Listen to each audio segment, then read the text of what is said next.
Hey guys, welcome back. You pulling a Jake? Is Joss pulling a Jake? Yes, I was. I was powdering my face and I couldn't find my brush. Fusion versus the Florida Mayhem. Apologies, guys, there. My bad. We are jumping into the second semi-final of the day. And what a game this is going to be. The Fusion looked rather 50-50, I must say, the other day. And I want to say one thing. Astro is getting a little bit of a taste of his own medicine. It definitely felt like coming into yesterday, getting booped off the mat time and time again. He wasn't quite achieving Reddit Lucio status like he likes to do. But the Florida Mayhem Hex, on the other hand, when you have Yaki and BQB, just an incredible DPS lineup that has been surprising a lot of people. Yeah, I mean, Philadelphia was able to beat the Gladiators yesterday in one of the dumbest Lijiang Tower stalls I've ever seen in my life, and that's kind of on the Gladiators. It's not really Philadelphia, but then Philadelphia was able to, do what we expected them to do. Carpe did MVP-style things. That's what we're used to Carpe. But Florida has also been putting on a great performance. This isn't like last year's Florida. It's definitely not year one Florida. New colors, new squad, new attitude, and people are like, well, they haven't beat anybody. No, but you can only beat the teams in front of you. Like, it's not really a knock on Florida. And to be able to dispatch the Reign, who a lot of people, I think, mistakenly had in the top 3 of their power rankings, they beat them 3-1. It wasn't necessarily even that close. So I think Florida has done everything they can, but it is really my belief that this is a benchmark, a yardstick, whatever you want to do, a good measuring game for Florida. If they can beat Philadelphia, then the conversation's over. You have to start rating them highly. A lot of people have tried to find excuses why Florida isn't a good team, why they're this, why they're that, but if they can beat Philadelphia, obviously, or if they can play Philadelphia really close, I think that puts a lot of these conversations at rest here. Yeah, there's a lot of old faces and new, mind you, in that roster. People like Yaki and Gangnam Jim only coming into the scene, or into, Overwatch League, of course, not just the scene, this year. It's definitely been a rather hard-fought test, mind you, but they've been performing exceptionally well. I mean, Yaki especially, the guy just doesn't die, ever, it feels like, and he's just permanently being able to sit on the backline, which is obviously in aid of not only your tanks, but your supports as well. Speaking of supports, we do have a little something from Funny Astro, what his thoughts are on Mayhem and their game today.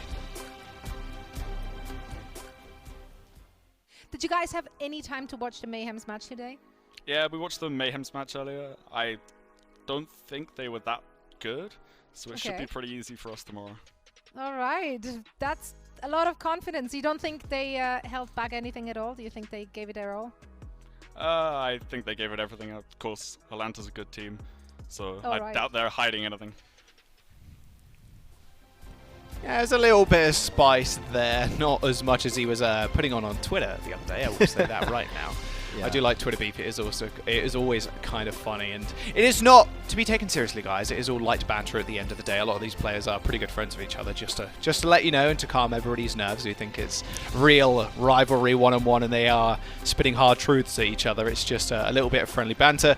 I'm excited to see this game, Hex, not only for Funny Astro playing against someone like Gangnam Jim, but Carpe and Ivy on the DPS role up against BQB and Yaki. As BQB, is he going to be able to take down Carpe, one of the all-great hit scam players that we've had in the league since the very beginning? It feels like one of BQB's toughest challenges yet. Yeah, I mean, if I'm Florida, I just give up on the idea of playing Ana after watching what Carpe did to the Gladiators yesterday. That just felt really brutal. It's been kind of interesting because Carpe hasn't always played the first map for this team. He's usually come in on the second map, giving some other guys a chance. But this is the semis. You don't really mess around here. I don't see a world in which Carpe comes out of this lineup. His DPS duo today is going to be starting with Ivy, Sato, and Poco on the tank line, Funny Astro, and then my Rookie of the Year candidate before the year started was Alarm. I think he enables this team so much. He's going to be rounding it out on the flex support role. So a completely revamped support line for this Philadelphia team coming into this year. Carpe, of course, the mainstay, and Sato and Poco, and then a couple new pieces added to this Philadelphia team. A team that most people think pretty unanimously is the best team in North America. But the Shock have something to say about that. It's because Philly came out so strong at the beginning of the year, and we didn't always see Shock play their best. But this Philly team, I mean, MVP candidates, Rookie of the Year candidates, you can't really put together a better starting 6. They're going to be wanting to go to the finals, that is for sure. But so are the other team as well. The Florida Mayhem. Brand new colors, brand new set of players. It's been looking rather good for them thus far. BQB's Ash has just been so clean, just highlight reel after highlight reel. And I know I mentioned it previously. I tweeted out about the fact that we have so many Widowmakers in the league, or so many godlike Widowmakers, that it feels like a montage every single time we jump into one of these games. And BQB is making sure that happens, that is for sure. He's, of course, going to be in the DPS slots with Yaki. We have Fate and Gargoyle on tanks, and Chris and Gangnam Jin on the support role.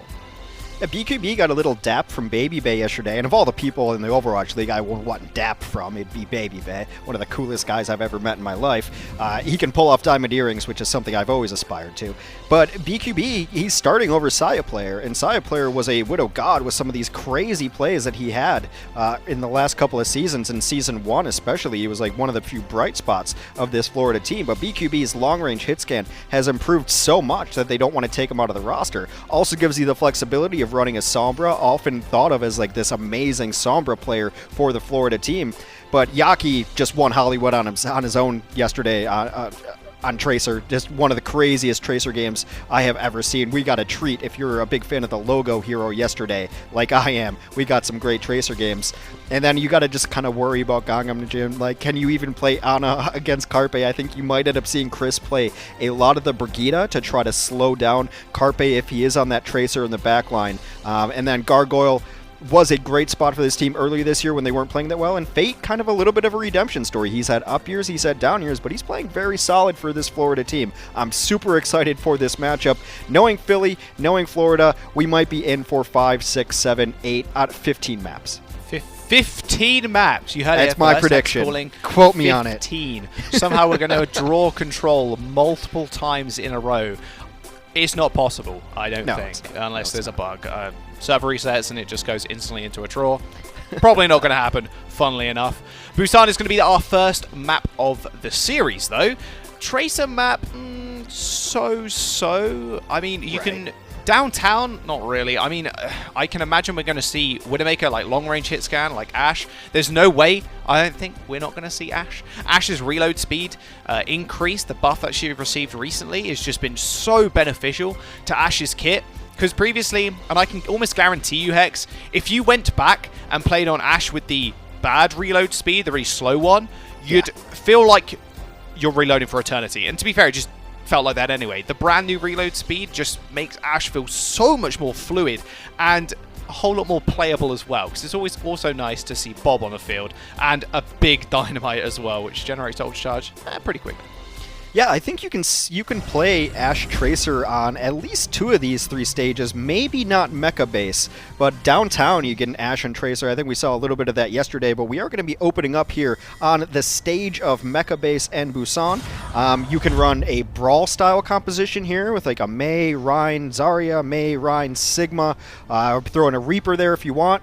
I think both of these teams should just come out and play Tracer Ash, just because that's what I want to see. I find it the most entertaining composition because I love Tracer and I also like watching the Ash play. We don't really know yet what these teams are going to run because they're in spawn here, but I do believe that you will see Chris on Brigida. He has been not really running Lucio a lot of the year. It was one of the knocks on Florida very early on in the season that they steered away from the Lucio. People were kind of picking on Chris individually because of it, but I think now that we've seen the power of Brigida with Dive, it's not a bad pick at all. Yeah, it's an immovable object, is what it is. I mean, she provides not only obviously the armor for your DPS, which she's going to do right here to Yaki, as he tries to pummel the backline. Speaking of pummeling, the Mayhem just kind of running into Philadelphia Fusion. I mean, you might as well. You have the May, of course. You've got to be careful of the McCree, though. I've been in a little bit of trouble, in fact. Has to back off as Sado ends up going down. Aggression is not going to be matched by the Fusion just yet. Carpe and Ivy are going to be good kind of countermeasures to the dive, but BQB and Yaki just almost sitting on Carpe is going to be the name of the game. Did Gargoyle just hit that rock from a mile away and almost kill Carpe with it? He was low HP, I'll give you that. Very, very slow bleed out now. Florida Mayhem managed to get the cap as well. You can see the Fusion kind of backing up. Beautiful! Oh dear, right in front of his face. Kind of anticipating that one coming out. Face not dying just yet either. Sado just got taken out first and then gets taken out again. Slow bleed out here. Almost managed to get the recap, but Florida Mayhem cleaning the board once again as the Fusion go for the reset. Carpe changing over now from the Widowmaker, jumping onto the Tracer to try and match Yaki. Yeah, I like that Florida just kind of went for it. They didn't really worry about the sightlines of Carpe trying to get kills. The Immortality Field came down very early, preventive measures so that they don't get single headshot there, made Carpe have to shoot at that. And now he's unable to really play the Widow because with Mecha Base, it's really hard to get the angle that you need if you're trying to attack in. But actually, Florida gives them a lot of space, a lot of respect here. So he's going to get lifted up into the heavens. Doesn't take all too much damage. As Yaki knows Carpe doesn't have Pulse Bomb, so he isn't really scared of that at all, as the Rally is going off at the high ground as well. Look how aggressive BQB's playing, by the way.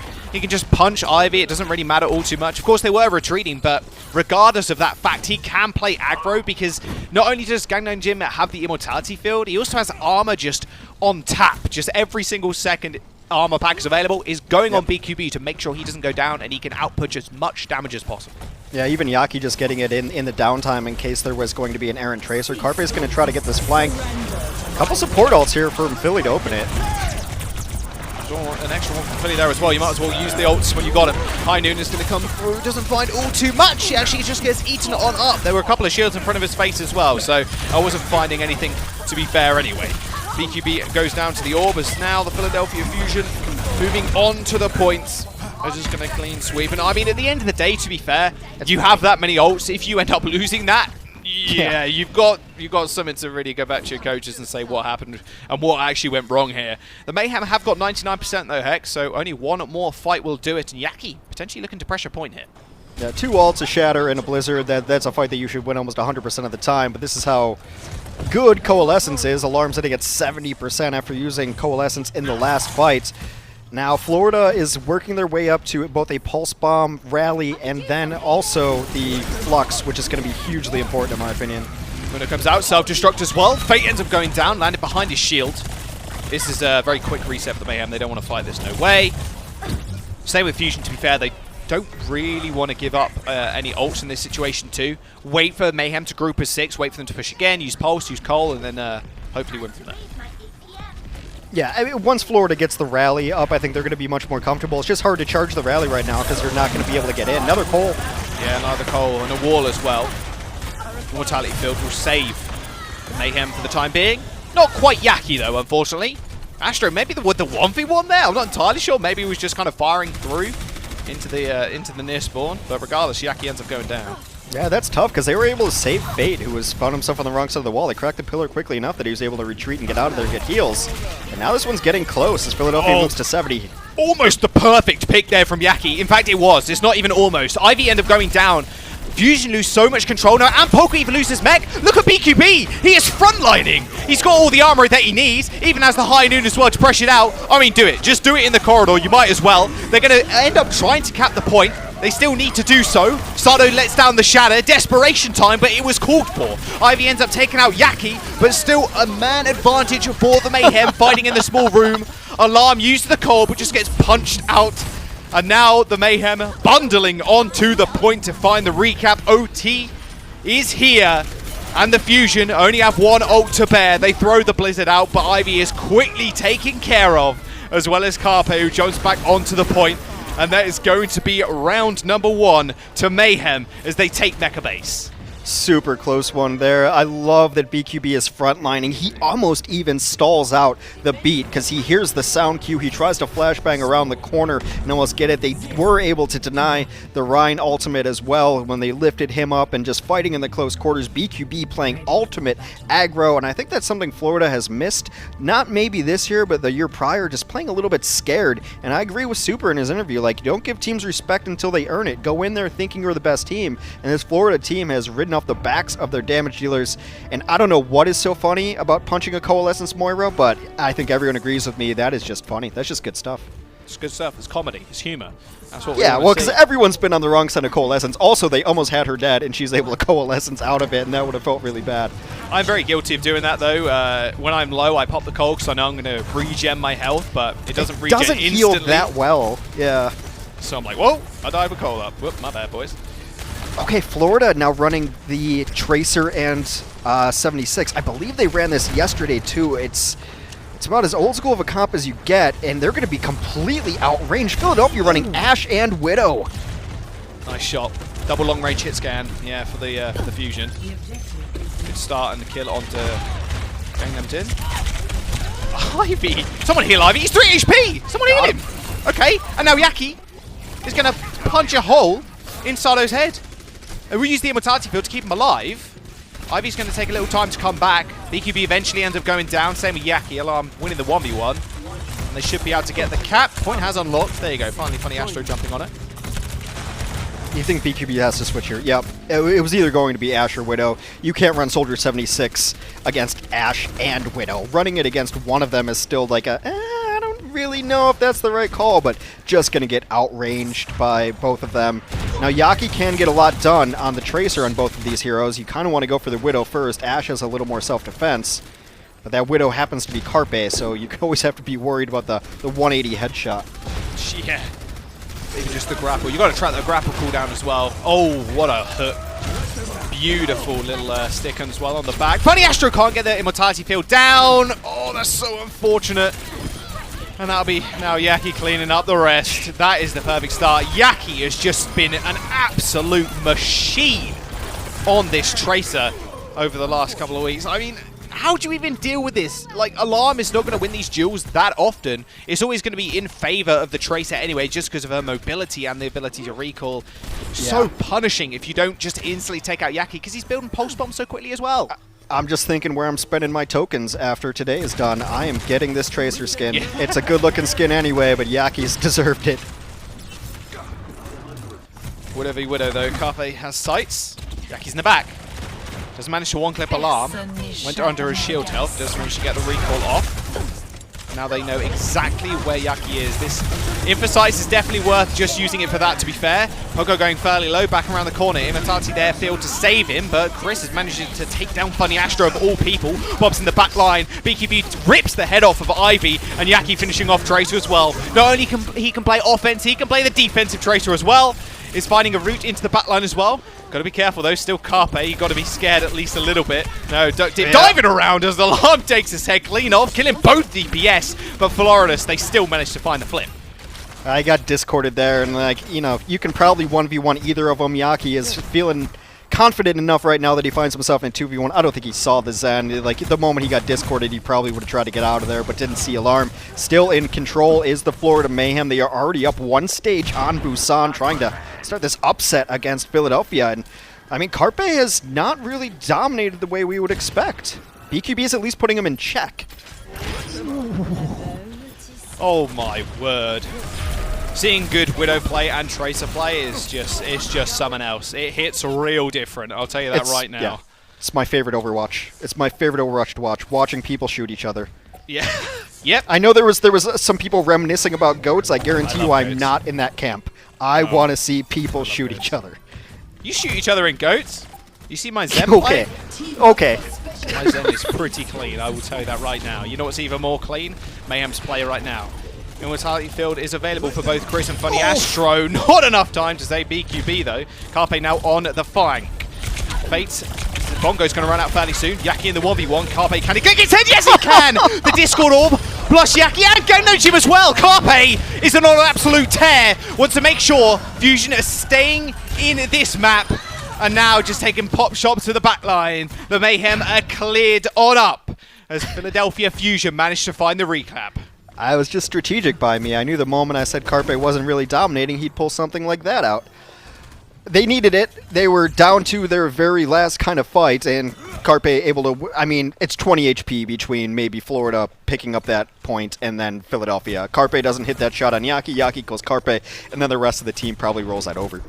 No one can Immortality field. Sorry, not Immortality field. Infrared even. Infocytes. Infrared? Infocytes. Same thing almost. Not really, actually. I'm telling a lie. Oh, nice little body shot to Yaki. Yaki was so low there, he was trying to go back to his team for heals. So one body shot would have done it. 82% now for the Fusion. Person down as well. And that made that 2 as Chris ends up falling as well. Ivy's just going to one-click the back line. You don't stand a chance, BQB, unfortunately. Poco's going to be there. This is one-fight territory, maybe, for the Mayhem. They're going to have to get back quick, sharp. It's actually going to be Yaki as the forced to touch, but 97% now building up. Yaki throws out the pulse bomb, taken out by Poco, and now OT depleting. as we're going down to downtown to finish off this map. One apiece and Busan. What more could you ask for? We got a Tracer on each side and a Widowmaker, and this is definitely the map you're going to see them on again. Prime Overwatch. This is my favorite stage of Busan because there is that great Widow spot, the great Ashe spot. You can just roll out onto the building up top, and then Tracer has all these really cool angles. It's one of the best maps, I think, to hit pulse bombs on a team because you can roll out onto their kind of backside where the small pack is by the stairway, and almost no one checks there. At the pro level, you will get checked a little more, but you can just double blink in, hit a pulse bomb, and end a push before it starts. It feels like a smaller map for Tracer because you're not really fighting anywhere past these stairs, and now it's just all about pack control too. We do have Tracers on the field, but Ivy's going to opt for a May for ground control, BQB on the Ashe. Still like seeing Ashe, but definitely in favor of seeing a little bit more Widowmaker, that is for sure. BQB taking to the skies. I mean, you might as well. Gang and Jim as well, also up on the high ground. He's got a nice little angle for the healing, though, so he's going to be all right. Although Fate is in trouble. He has got May at his back. Speaking of people at people's backs, Chris has taken a whole bunch of damage from Carpe, but the armor is seeing him through for the time being.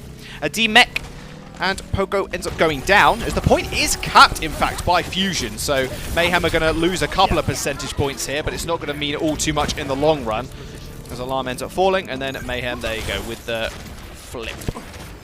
Well, I mean, one of the things still kills Gang and Jim. Okay, well... That's a little tough. They don't have a Lucio to bring him back, to taxi him back. But it's one of the things you think about when you start hearing a back cap and the fight is still even on point, then you're like, oh, we're definitely favored in this fight up here. Let's not deal with it. And in fact, Philadelphia had sent 2 down to the point, so Florida just takes that advantage and say, you don't want to fight like that, then we'll take it. Nice eat by Poco. Rob's going to come out as well to pressure out the backline a little bit more. BQB's permanently popped up on this high ground.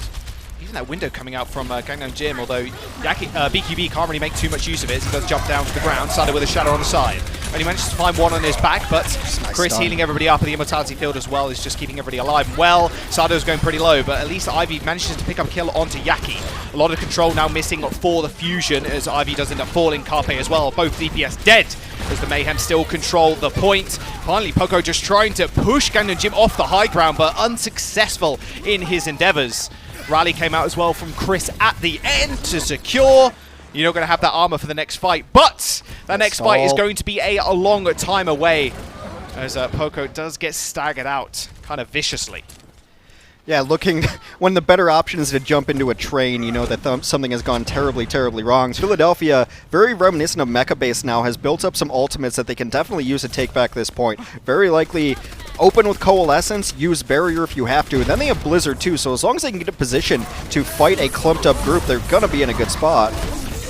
We're doing so much, although that beat's going to perfectly encapsulate all that damage, but funny, Astro gets pulse bombed on the side of it. Already earned another pulse bomb.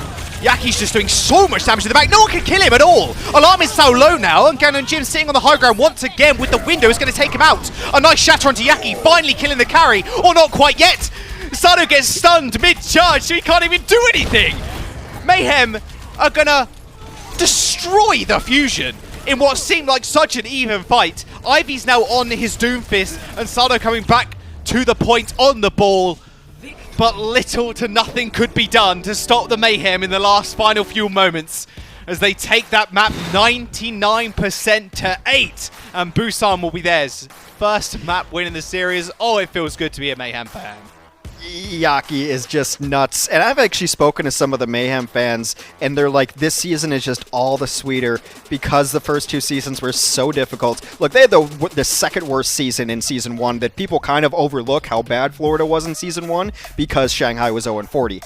Obviously, we've seen that you can turn a franchise around in a couple of years. Florida, probably the worst team in the league last year for the most part, with a lot of these players on the team, but it seems like they're just rebuilt. And yes, Yaki is absolutely bonkers, but I want to give Chris a ton of credit. He hit some really important stuns that came down and saved his team in a lot of those situations. And you don't always think of Brigida as the playmaker, but knocking people out of abilities, knocking people out of charge and things like that. So Chris got a lot of guff earlier this year, and I love a redemption story, and people are like, they're only playing Brig because Chris can't play Lucio, and I don't think that's the case. I think it's because Chris is actually a really good Brig, right place, right time, managing cooldowns. And the perfect pocketing for Yaki as well. Armor pack and you can just do your own thing for a few seconds. You come back to me for another armor pack, and then you can just continue to kill people. That's the motif, it seems, right now.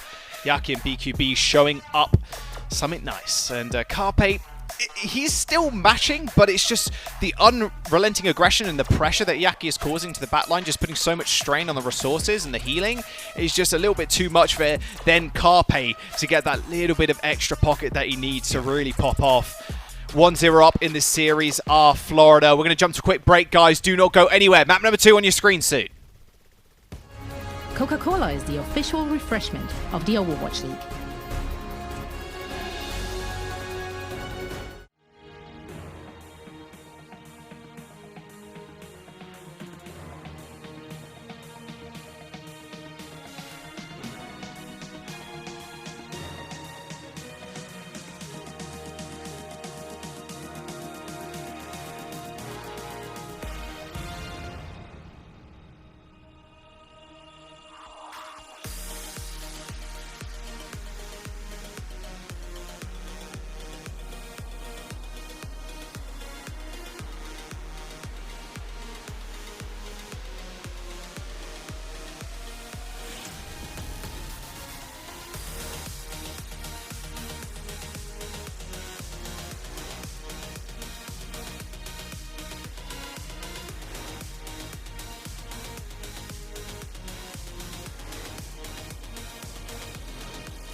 The Overwatch League is brought to you by Pringles Wavy.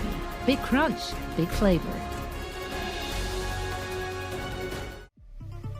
Philly are down a map after that extremely close Busan game, going 2-1 in favour of the Florida Mayhem, with Yaki, surprise, surprise. I want to sing his praises once again. We said at the start of the series, who's going to do well, Hex? Well, I don't know, Jaws. Who's going to do well? Well, I think Yaki's going to do well. And BQB. Well, I agree with you. And that's how the conversation went, and they didn't prove us wrong. Yeah, I live alone and I've been in quarantine, so pretty much my only conversation partner is myself, and I find myself to be excellent company, to be dead honest. But yeah, I mean, Yaki, we can lay all the superlatives in the world on him, just look great on Tracer, but BQB went pretty much untouched based on compositions. They never really sent anyone after him, and he was just constantly getting so much damage done. The Bobs were contesting points, and it just seemed like Philadelphia was never able to take advantage of having a May. They walled a couple times, but I want to give the backline of Florida a ton of credit for keeping Fate alive, because he got walled off a few times, but then it seemed like they were able to flip the switch, keep him alive, and then they're like, oh, well, Sato's low because Yaki was getting on Alarm, and Alarm's playing Moira to try to deal with not getting tracered all the time, but he was getting down to 20 HP and getting finished off, and that puts so much pressure on the healing line just based on, it's kind of this domino effect, right? Like the healing line is getting so pressured by Yaki that they can't heal Sato, then Sato gets picked, and now you don't really have a tank on the point, so your Mei is somewhat useless, and now your Mei wall's getting burned down, and now there's Bob on the point. It's just all of these pieces and the composition Florida's running play really well together, and the moment Philadelphia tries to make a big play with the charge or anything, then Chris is there and just does the, I used to just call it nah, like the Brigitte bash of like, you want to do something? Nah, just right there. You can't do it. You can't use your abilities. And yeah, I mean, it was close. The first two stages were close, but downtown was 100% Florida. We're going to Blizzard World. Interesting map pick, Jaws. Yeah, that's so. And like, with Blizzard World, you're thinking a lot about the high ground and how people like Poco are actually going to deal with the flanking tracer, because you're putting him in a situation where you are either trying to pay attention to Gannon Jim, by the way, who's on the high ground in downtown Busan, doing everything he could possibly can to keep Fate alive and just doing it unimpeded, and then he also has to pay attention to Yuckies in the back line trying to one-clip alarm. Like, it's such a horrible position to be put in if you're Poco. So Blizzard Worlds, I feel like it's going to be more of the same thing. We're going to jump to a quick comms check video, though. We are just experiencing, just waiting for the players, I believe, or something along those lines, but we'll be right back in just a moment. Hello? Hey, huh? I love you. Oh yeah. Nice. Hey, who you love more, me or Kelsey? Oh, guess that's neither. Copy your C. Yeah, that is a So C. your I have to be A. an H. I have to be H. Is there an H? Copy, put C on, please. Where's the C? Oh, I. My God, copy. Copy! Where's it? Look at my icon. It's like a C with something over it. Ah, I got it. Chips. Nice. Hey, look at me. Look. Oh, I can't. Because you're so ugly. Space, everyone, don't worry. Oh, Brennan, your mic's too close. Everyone. Okay. Is that the best H? Is that actually H? Yeah, that's Hey. noise. Oh, iPhone H. Where? I'm joking. I Baited. Fighting!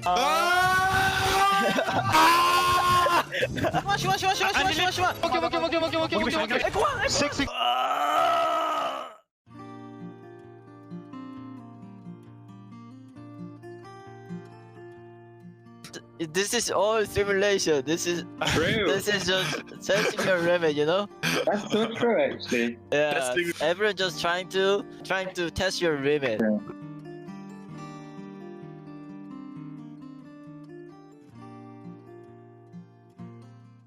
He says he wants to go to the bathroom. I go to the bathroom like 20 times a day. I'm sorry. Okay, just carry the game. I don't know why. Okay, I'm gonna go use the bathroom real quick. I just popped like 60 push-ups. I'm amped. In the bathroom? On your bathroom floor? Yeah. I feel violated. Yeah, send help. Send help.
In my mind, he is the boy wonder of Overwatch right now. This guy, Carpe is ridiculous.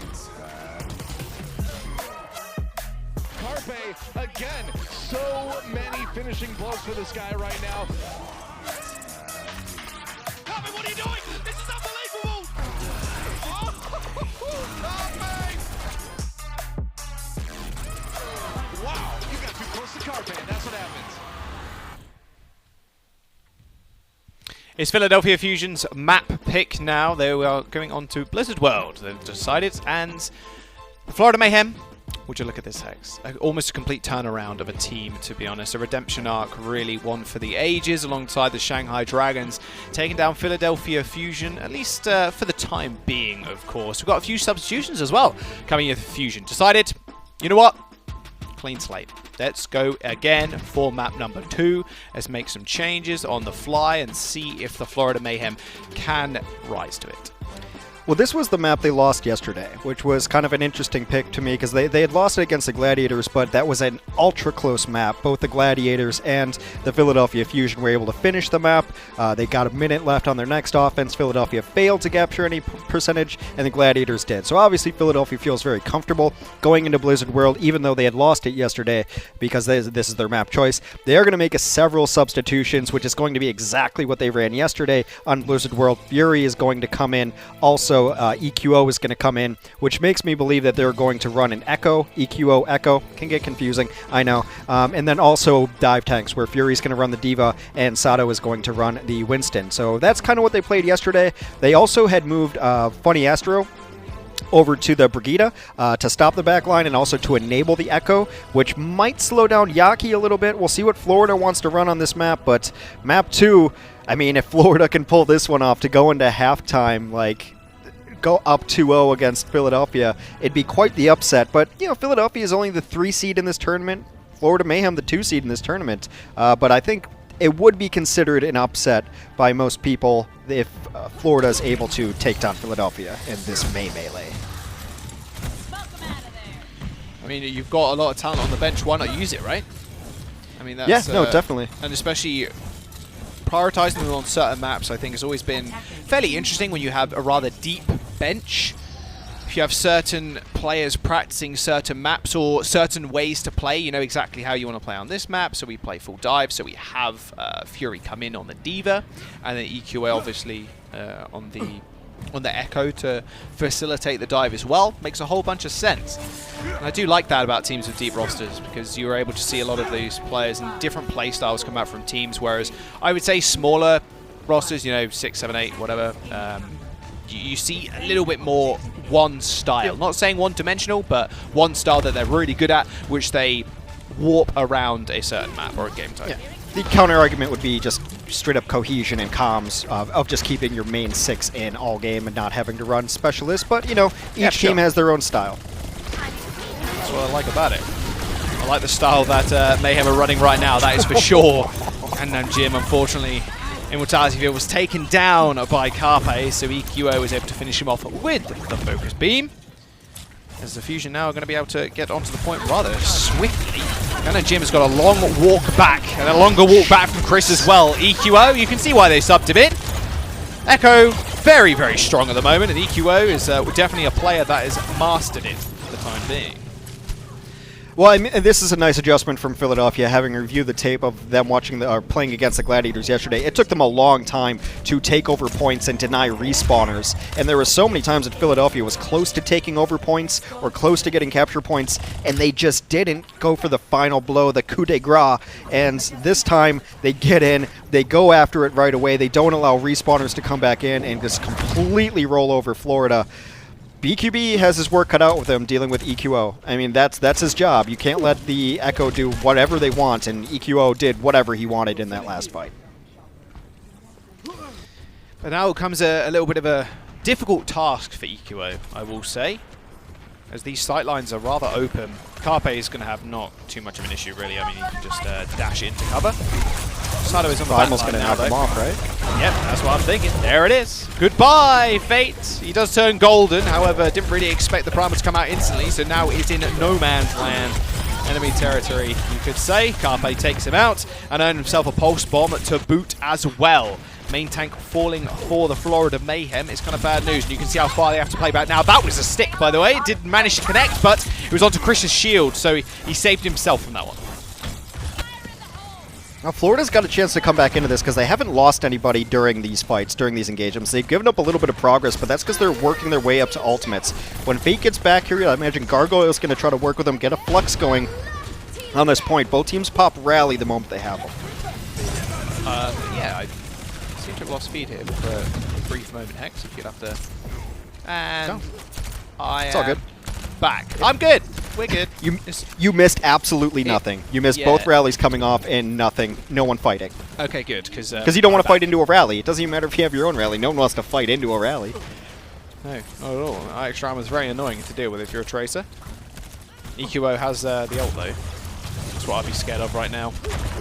Changing into the Brig wouldn't be such a bad option, but he's going to decide to go into the Sigma. Death from above as he now just shielding off himself from the incoming damage from Yaki. He's going to be able to earn himself an ult rather soon as well, but Carpe cleaning up the backline. Ganonjim and Chris end up going down. Fate's so low. Might as well use it. You're going to transform back sooner or later anyway. A very different... Oh, my word. Yaki. Just head over heels. Just punch square in the jaw. Not in the good way. There we go. Get Chris on the stagger, and if it feels to you, just your gut feeling that Florida has done nothing this map, you would be correct. 11 eliminations to 0. Florida has not gotten anything done. This switch on the support line, Funny Astro on the Brigida, Alarm on the Ana, has made Yaki non-effective during this matchup, and the tanks for Florida have kind of gotten bullied out. Carpe lost Yaki there for a second. Yaki does have pulse, but Carpe now setting up a flank. There's the self-destruct, trying to push people in towards it. Shields are going to help them survive for the time being. Bob got thrown out as well in this fight, so now it's something extra fusion to deal with, and they're going to be able to do just that. Carpe with a very aggressive pulse bomb in the back tried to pick up Yaki, but he got the better of him. Yeah, I really thought Philadelphia was going to go for the interesting combo of a self-destruct and a primal into it so you can knock people into the self-destruct. Sada was very near it, but they ended up going for the self-destruct early to try to open up space. It does not get anything done, and Florida finally gets themselves on the board. A nice stick. Yaki comes alive, and now in the little close quarters, it seems that Florida has stabilized here, and they're going to move to a McCree as well to make sure that Carpe does not feel ultra comfortable just going wherever he wants. Yeah, it's the smallest stagger. I mean, on this map especially. Oh, the 1v1. Carpe. No, BQB's actually switched over to the Kree now as well, mind you.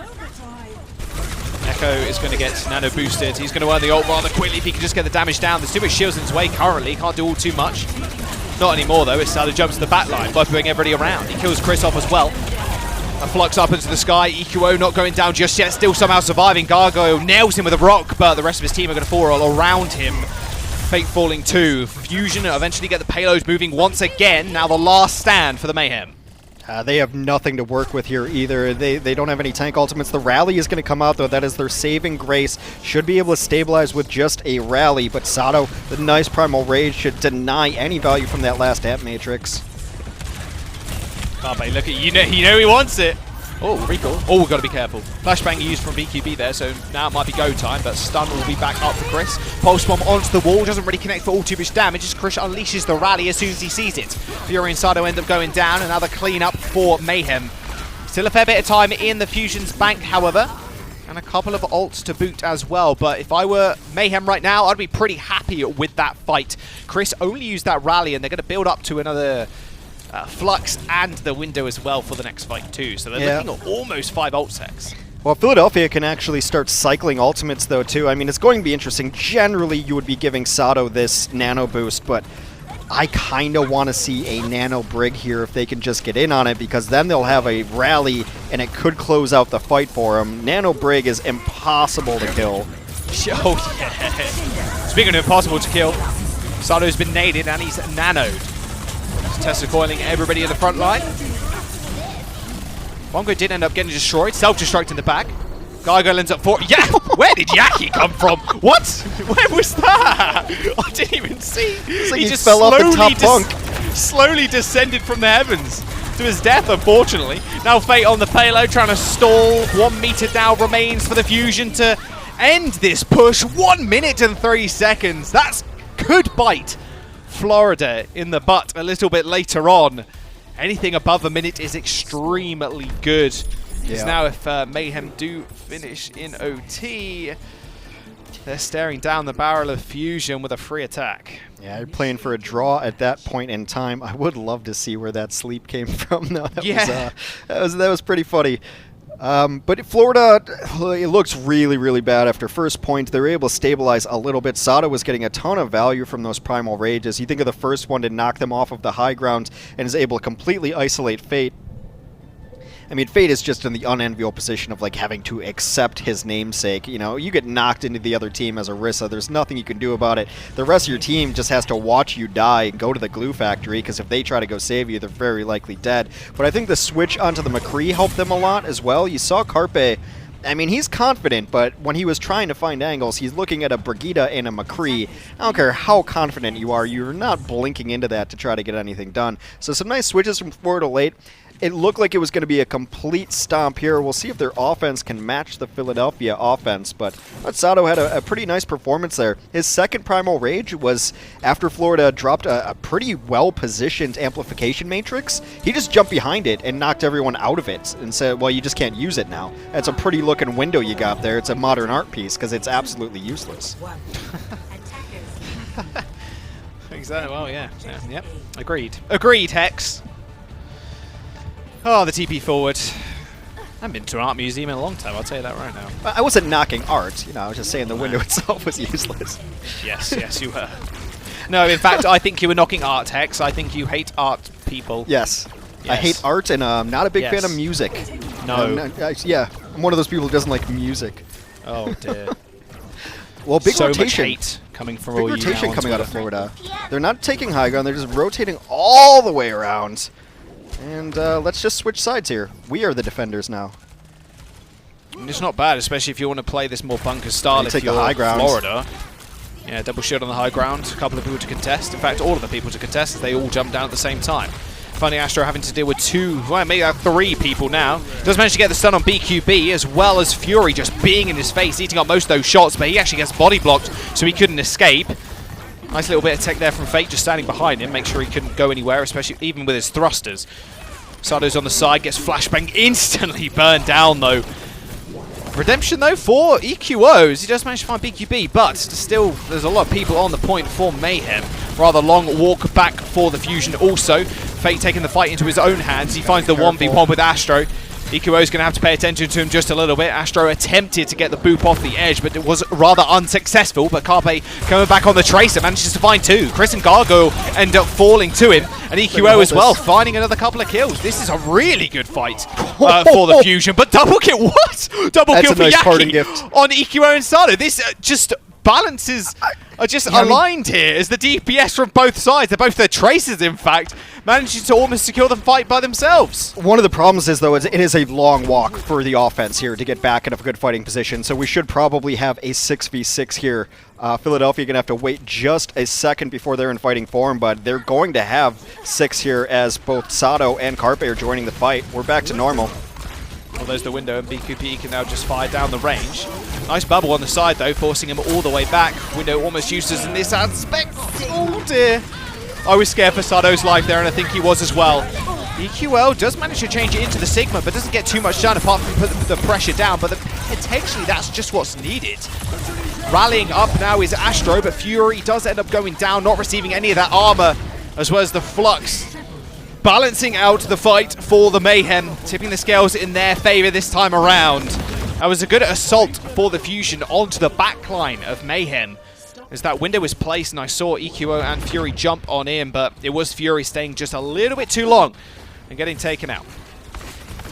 Yeah, the very first fight was interesting, and I think this is going to be Florida's style here of just finding a single target and everybody go collapse on him. It seemed like they wanted to take the high ground, but then as soon as Sato jumped in, the rest of the team just rotated and ended up taking out a Brigida. So it's been a very good, it looks like a very good communication from Florida of target acquisition of let's just make them take uneven fights. The moment we see Philadelphia make a mistake, they're trying to capitalize on it.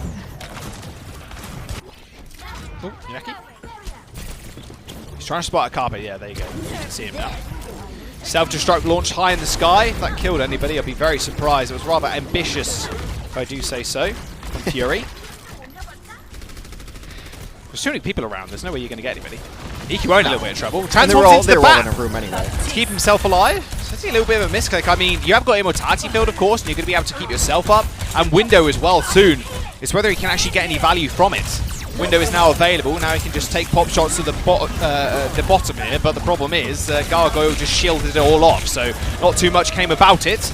Or it did mean that Fusion can actually move in with the added healing and the Immortality Field to see them through the front entrance. Fury's mech goes down first up yet again, as well as Sada getting taken out. Basically 2 tanks now down for the Fusion. Pulse Bomb thrown in by Carpe. Managed to find out Chris, but can he find anything else? That's the question. BQB with a cheeky little reload from the ult there. Still staying alive somehow. Gano Jim just taking the fight to the Fusion. Not only taking out Astro, but Carpe as well. Keeping BQB alive somehow in that brawly room. You don't often see fights on Blizzard World take place in that room. I have no idea who was keeping Carpe alive there, but a Magician finally gets taken out. And Baptiste has been such a great hero for these teams, but you do question the Echo transformation into Baptiste there, especially against double shields. Philadelphia comes out though, and they've got a Primal to stall this if they need it. But they're up against Rally and the Supercharger from the Mayhem. That rally is going to last for oh so long as well. It's going to feel like a lifetime for the Fusion. Carpe ends up going down and EQO taken low. A perfect 3-tap from BQB. And that will be a point number 2 taken as soon as they clear out Astro. Eventually getting taken down. A victory post bomb there from Yaki taking out Sado, but time is of an essence here. 2 minutes and 40 seconds for the Mayhem now. EQO gets spawn kill. Tough spawn, yeah. And that'll be just the complete reset for the Fusion. I love the switch to McCree, though. They look like a completely different team since BQB got on this McCree. And I think a lot of it is knowing that you just have a better field of vision. You're not ever scoped in on Ashe, so you can kind of keep track of Tracer a little bit more, and you can definitely keep better track of Ashe, and he's hitting enough shots that, or not Ashe, excuse me, of Echo. And I think it's just overall it's been a better pick for him than the Ashe was. He was getting picked off a little bit, but the Cowboy doing wonders for this Mayhem team. Carpe taking the 1v1 with Yaki up on the high ground as well. Kind of leaving him to it, which is always quite nice. Ikuro changing into Sigma, almost got the rock clean through, but that Deadeye through the window ends Alarm's life before he can even blink. Ikuro does manage to get his ult off though. BQB managed to LOS it. Fury sends the bomb in though to the back line, and there we go. 2 kills for Fusion. Spawn advantage as well, but the Mayhem still managed to secure the payload. As long as Gargoyle is really staying alive here with the armor, he's not going to go down like quickly at all. And a 1v1 yet again for Yaki and Carpe, although Yaki getting the backup from the rest of his team this time around. It's just supreme confidence from Yaki going after a 1v1 and Carpe. Carpe is out in no man's land, a little bit in trouble. He gets cleaned up. Nicely. Going to get protected by 3 people. They want to make sure he kept alive, and they did just that. Well, Florida doesn't have anything to use here, and there still is this Primal Rage and a rally, so defensively Philly in a solid spot. Yeah, Santa now pushing everybody around. There you go. That's what you want to see. Gannon, Jim, and BQB in the back line. Turned. Oh my goodness. Yeah. Sado is going to be able to rip through them.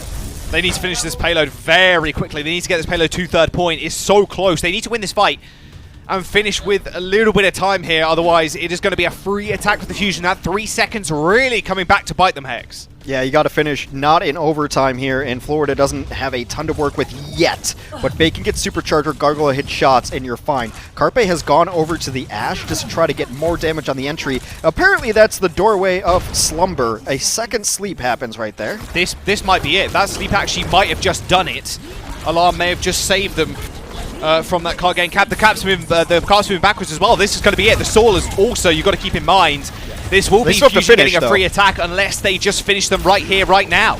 BQB on the side. EQO with a very aggressive leap forward. BQB and EQO somehow getting kept alive. Alarm not quite so lucky though, as Gargoyle fluxing them all up in that very tight corridor. Deadeye available for BQB also. EQO transforming into the brig, just dealing so much damage to the back. There's nothing you can really do to stop him here. Yaki managed to get the pulse off, killing off Fury, and Fate still sitting on the payload. The best they can hope for still is a draw, however. Both tanks alive and well, Yaki too. They are burning alive, forcing the recall out of Yaki, so now can't play up close and personal. Carpe with the emergency. Ashe too has also earned himself a bob, but the kills are coming through thick and fast for the Mayhem as they do pile onto this payload. The bomb will come out just in time, and Fury with the bomb as well. A big boot might just do it. BQB manages to find the kill onto Carpe, but they are still fighting for that one chance to defend on first point. The Mayhem are so close to getting this one in, Hex. 1 meter, and 35 remains for them to get on, but the stall is just never ending for the Fusion. Well, they're right there, right around the edge, and with BQB going down, that is a lot of the cleanup potential for this Florida team trying to push through. They're only a meter away, but it might as well be a mile. This is surely it. Yaki's back on the payload, but he is so close to going down. Sado received the nano as well, so he wasn't going down anytime soon. Jump into the back line, cleaning everybody up. The Mayhem are going to get halted here, and the Fusion are going to tie this series up, one apiece. And it's really important for Philadelphia to actually deny Florida there. I did mention their one loss yesterday against the Gladiators came on Blizzard World, and it came in the second half of the map, in which they were unable to secure any progress on first point. So Philadelphia could have found themselves in a draw situation on what should have been a one fight. Florida Mayhem, when they lose BQB like that, they just didn't have enough damage for the cleanup push through. Yaki is great at getting to the backline, but the backline's essentially sitting in spawn for the Philadelphia Fusion during those times. And Sado, I thought, had a really nice game on the Winston. It's his best hero. The Primal Rages were good on offense. They were great on stall on defense. And that's pretty much it. When they were able to take down BQB, then it meant that Echo EQO was able to go nuts in the sky, and they had no answers for that on the ground. And this is great if you like Overwatch, because it means we're definitely getting at least 4 maps today, extra Overwatch on the way. Oh, I hope so. I hope we go to even more, like you were saying, your predicted 15 map series. It's possible. I'm not quite sure that's going to happen, but of course, we're definitely going to get at least 4, thankfully. We're going to jump to a quick break, though, guys. Do not go anywhere. We've got Watch Point after this.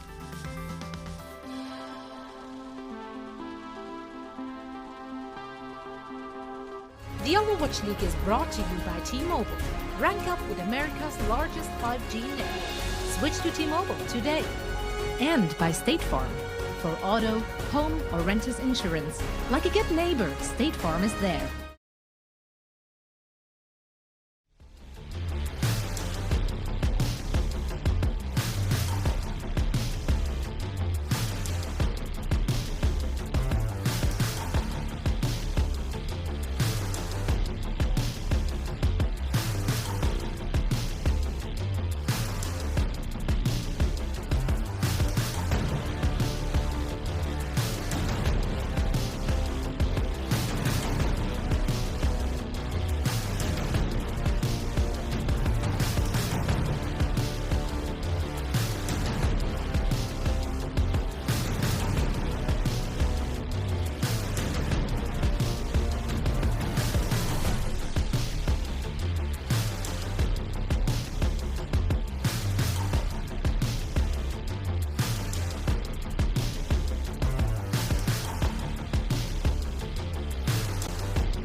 Hello and welcome to our game break presented by Cheesy Grooves. Zoe here, joined by Costa and Reinforce, and it's currently 1-1 apiece between the Philadelphia Fusion and the Florida Mayhem here in our second semifinals of the day. And what an exciting match this is. Let's dissect the action. Let's dive straight into it. First map, Reinforce. Mayhem actually played really, really well. I loved the aggression we saw from BQB, and Yucky's Tracer, once again, absolutely brilliant. Yeah, I mean, this is it, right? We've been hyping up the Philadelphia Fusion all weekend long, and now they're going up against the Florida Mayhem. The Florida Mayhem, they're sticking to their guns, right? Because this is what they played yesterday when they played Yaki on the Tracer, and then you have BQB popping off as well. And it's very impressive to see how they match up against this Philadelphia Fusion squad, because, you know, Philadelphia Fusion, they pride themselves on having great game plans, etc. But I feel like compositionally, they were outplayed by the Florida Mayhem, you know, reviewing things. Yaki again went unchecked on the Tracer, and that was a large contributor to the Florida Mayhem, in my opinion. So this is about as close as it gets, and it's really impressive to see the Florida Mayhem play to such a high level, because everyone's favorites going into this series was the Philadelphia Fusion, but the Mayhem are really taking it to them. Yeah, I completely agree with what Johnny was saying. It feels like the Philadelphia Fusion came in, saw what Florida played, and they were like, you know what, I think we can deal with this if we play the Lucio, the Moira on the first map. And they were close at times, but, you know, the Florida Mayhem are just playing out of their thing, and they couldn't keep Yaki in check. So that's actually why I really like the adjustments that they make coming into the second map on Blizzard World. They bring EQO in, they bring Fury in, and they go for the dive. And you see they get a lot more value when they can mirror the Tracer, mirror the dive, and play aggressive, and play their tempo, because that seems to be what the Florida Mayhem are doing better than any other team right now, is playing their own style with Yaki on the Tracer, and then forcing everyone to play under their control and their tempo. So, you know, this is going to be a good series. No, it already is, honestly. Yeah. And I think Hex made a phenomenal point as well, complimenting the Florida Mayhem's target calling and focus fire they have been showcasing those last two maps. It's really, really great to see all those players stepping it up. Now, for our crunch time presented by Cheesy Grooves, we have one of those beautiful, very typical clutch Carpe moments. Yeah. No, for sure. This is really what you have to take into account when you play the Philadelphia Fusion. It's the Carpe factor. He comes in clutch and really saves this round here for the Philadelphia Fusion on Shrine. And this is what you have to watch out for in the second half if you're the Florida Mayhem, because at any moment, Carpe could just turn it on and fire away. And we haven't really seen this throughout the series. We showed a stat card comparing Yaki and Carpe, and I think it comes down to the compositional differences as well. I think they're really preventing Carpe from having a significant impact because Florida's composition is such a bunker-style composition. But when you let Carpe roam on this Widowmaker and let him free, I mean, he comes up clutch, comes in big here. So, big deciding factor for the Philadelphia Fusion if they want to win this series. Yeah, I completely agree that it feels like Florida have come into this match and be like, we need to find a way to shut down Carpe. We saw the head-to-head from Yaki and Carpe just before on the Tracer, and this is honestly because we see Yaki getting an armor pack and running at Carpe at all times. We've seen it multiple times throughout this match where the entire team, and they put so many resources into shutting Carpe down. He's trying to get the space. He's trying to play the way he did yesterday, but the Florida have seen this and trying to shut it down. So I like the adjustment, and Carpe is creating a lot of space for his team, but, you know, it's going to be interesting to see who gets the advantage as time goes on. Yeah, and the Florida Mayhem actually made a tweet before this match, as we in our pre-show, that, well, not criticized them, but no, I guess we did criticize them, telling them that you can't talk smack after you win a game. You have to do it before, and they came out with fire. Very rude. Very rude. Not rude. They were just asking some questions. No, wait, actually they made statements, didn't they? I really like their statements. I like their statements at Philly. Philly's not going to tell. As soon as you insult the cheesesteaks, you know, that's when you know that it's going to get serious and it's going to get real. So they're putting skin in the game. This is what we complained about last time. Skin's in the game. Yeah. I like it from the Florida Mayhem Twitter. Yeah. Good luck, social media manager. So don't lose now this you have one. to deal with all those Fusion fans, so... Pressure is on for the Fusion fans as well. You know, I've been getting crap from all these Fusion fans. Now I'm calling you out, okay? It's time for your team to deliver. Let's see it. Yeah. They've been hyping up all this time. They're the best team in the league. Well, Well, Time we have to show it. some changes. We have some changes coming into the second half. Poco is in, Fury is out, EQO is out, and Ivy is coming in. So let's see what that means for our very next map, Hanamura, in our second half in the semi-finals. And for all the action, we once more head back over to Hex and Jaws. The Overwatch League is brought to you by Cheez-It Grooves. Deep flavor, deep crunch. It's a mind crunch.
The Overwatch League is brought to you by Zip Chair Gaming, the official chair supplier of the Overwatch League. What's up, guys? Welcome back. Fusion facing off against the Mayhem, and we are now one apiece in the series. This is feeling like it could go the distance. Blizzard World was Fusion's pick after all, and they did manage to take the dub on that one with a different lineup than they played in map number 1. It looks like they're going to sub a couple of people out yet again, Hex, here as we go into Hanamura. Yeah, and I think that the pick ends up making a lot of sense for the hybrid map because you don't want to take Florida to Hollywood given what they were able to do on Hollywood the day prior. So yeah, we're tied up at 1-on-1. So you mentioned there is roster changing right now. Ivy's going to come back in for EQO, and Poco will be subbed back in as well for Fury. Carpe, Funny Esther, Alarm will all stay, as well as Sato. So it seems like they're going back to their more standard-ish lineup, but subbing out EQO kind of makes me believe that they're not going to run Echo, and Echo's been played a lot on Hanamura, but this kind of points to maybe a May like kind of a May Reaper composition here, or May Carpe composition. Like Carpe can play whatever you want, but Ivy coming in makes me think that they're not going to play Echo and would very likely be playing a May instead. May really important on Hanamura, especially you get to second point on offense just to get in, second point on defense just to keep them out, first point on defense just to keep them out, and first point on offense just to get in. So May Wall is really important on Hanamura is the bottom line of it. I mean, that seems like the style that they want to run. They want to sub in EQO when they want to run more dive-centric comps with Fury on the off-tank, and then when they want to play more defensive, they have Ivy come in with Poco, which kind of makes a little bit more sense there too. Fury, very good on the dive kind of style D.Va. Poco's so good at kind of protecting his backline. We saw a little bit, and not one of the well, you could definitely say it was one of the reasons why they weren't able to secure downtown if you look back on their Busan map, but Gangnam Jim was just free to do what he wanted on the high ground, and Poco couldn't really do much to kind of stop Gangnam Jim doing that. Plus, Gangnam Jim was also using the windows for himself and then just doing a whole bunch of damage because they had to pay attention to Yaki.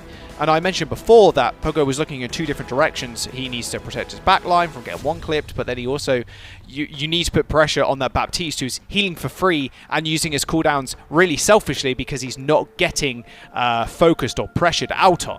And that could come to fruition here. We could see again Gangnam Jim setting up really aggressively somewhere that he knows he could not only get healing and immortality fields down, but he can obviously dip back to his team when needed, and he can force Poco into that horrible decision yet again, because I got a feeling they're just going to run Yaki again on Tracer, because he's just been an absolute menace.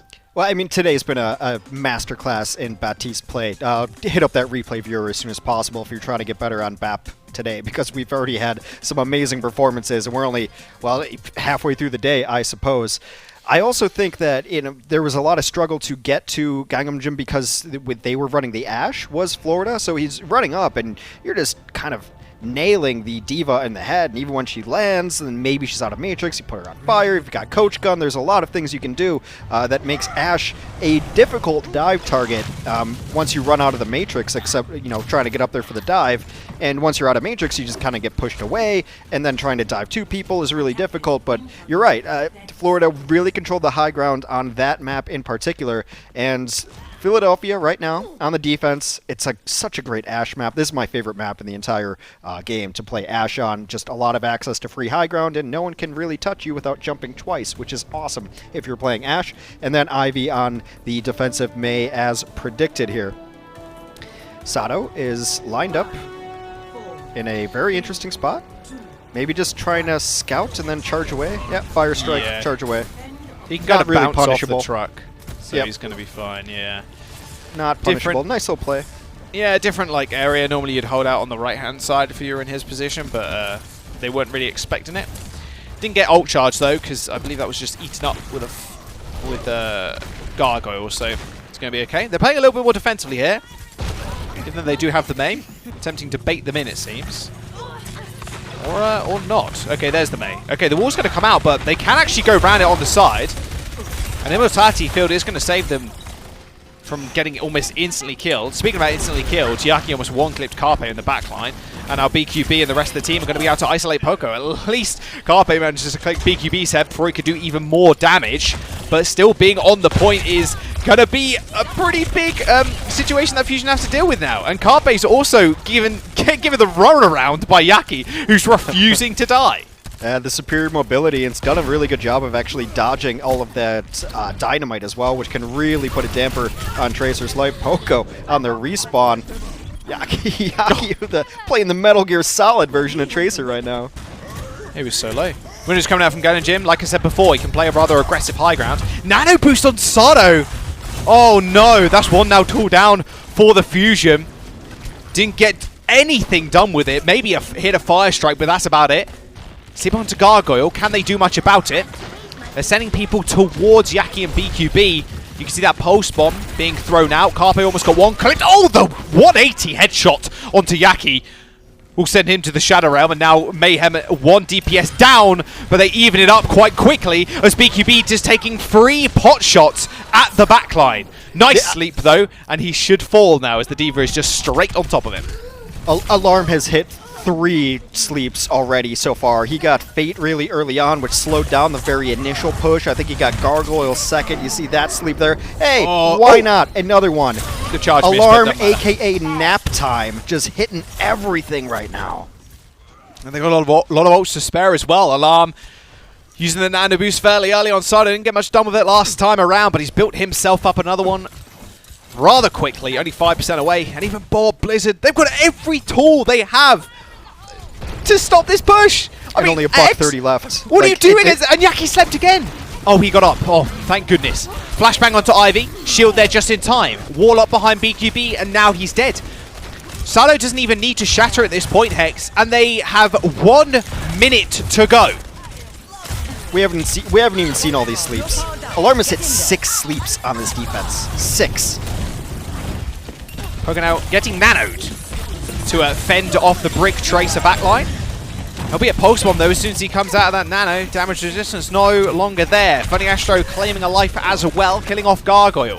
Yaki, remember, Yaki and Chris are on the backline right now. Ganonjin takes out Sado eventually, and now they're finally taking over the first point, but what a fantastic hold so far by the Fusion. Barely still dodged refusing that to die. sleep. You could hear it whiz by Yaki as he blinked through there. Alarm finally misses a sleep, and that's going to open the door for Florida to finally take this point. But they had to make some switches, and so now their bank is pretty much empty here. 3:30 on the clock to push in, but they have to push in a double tank ultimate. And the way Alarm's playing, you have to just always assume you're pushing into nano. 3 minutes on Hanamura, Hex. We know how this went down last time with the infinite stall. That is just assault maps. Just the nature of the game mode. Oh dear, 2 people trapped off. Immortality field thrown through there by Ganonjin, you can see. Shadow into the shield. Sada doesn't find it all too much, but a little bit of pressure. Still being kept alive somehow though. And the Fusion are going to surge on forward now with that self-destruct landing straight on top of Ganonjin on his lap. He knew there was no way he could escape it. And now with only Chris to heal, there isn't much Mayhem can do apart from back away. And they can leave, or they can try to.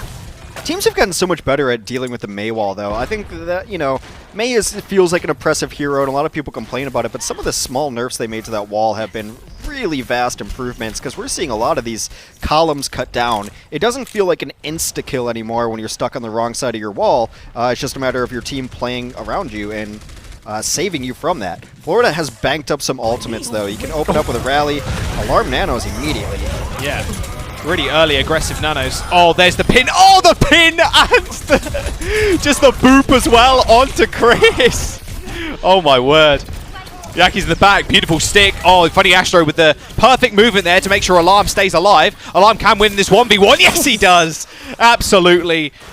You shouldn't doubt Alarm for a second. Alarm has been turning this up to 11 in this map. Just refusing to lose. That was a great 1v1 though. Yaki with like kind of the head fake, the juke that he was going to leave and then he comes back. A really cool little play. But unfortunately for you Tracer fans out there, myself very much included, Yaki's going to get off of the Tracer, go to the Mei, and this is largely, like I said, just to get entry on right-hand side, because you're going to get walled off. You have to wall yourself in a way, and if you're playing against a Mei, the best counter to her wall is your own wall so that you can just open up space. They're going top right-hand side. I say it on Hanamura every time. It's the best of all the worst options. Oh, they're trapped in the room with the Bob. He's going to get thrown. Whoa. That kill. That Supercharger helping out, that is for sure. Blizzard comes out. Did that actually land? I'm not entirely sure it did. I think that actually got interrupted. I believe so. That's a shield bash from Chris, stopping that Blizzard coming through.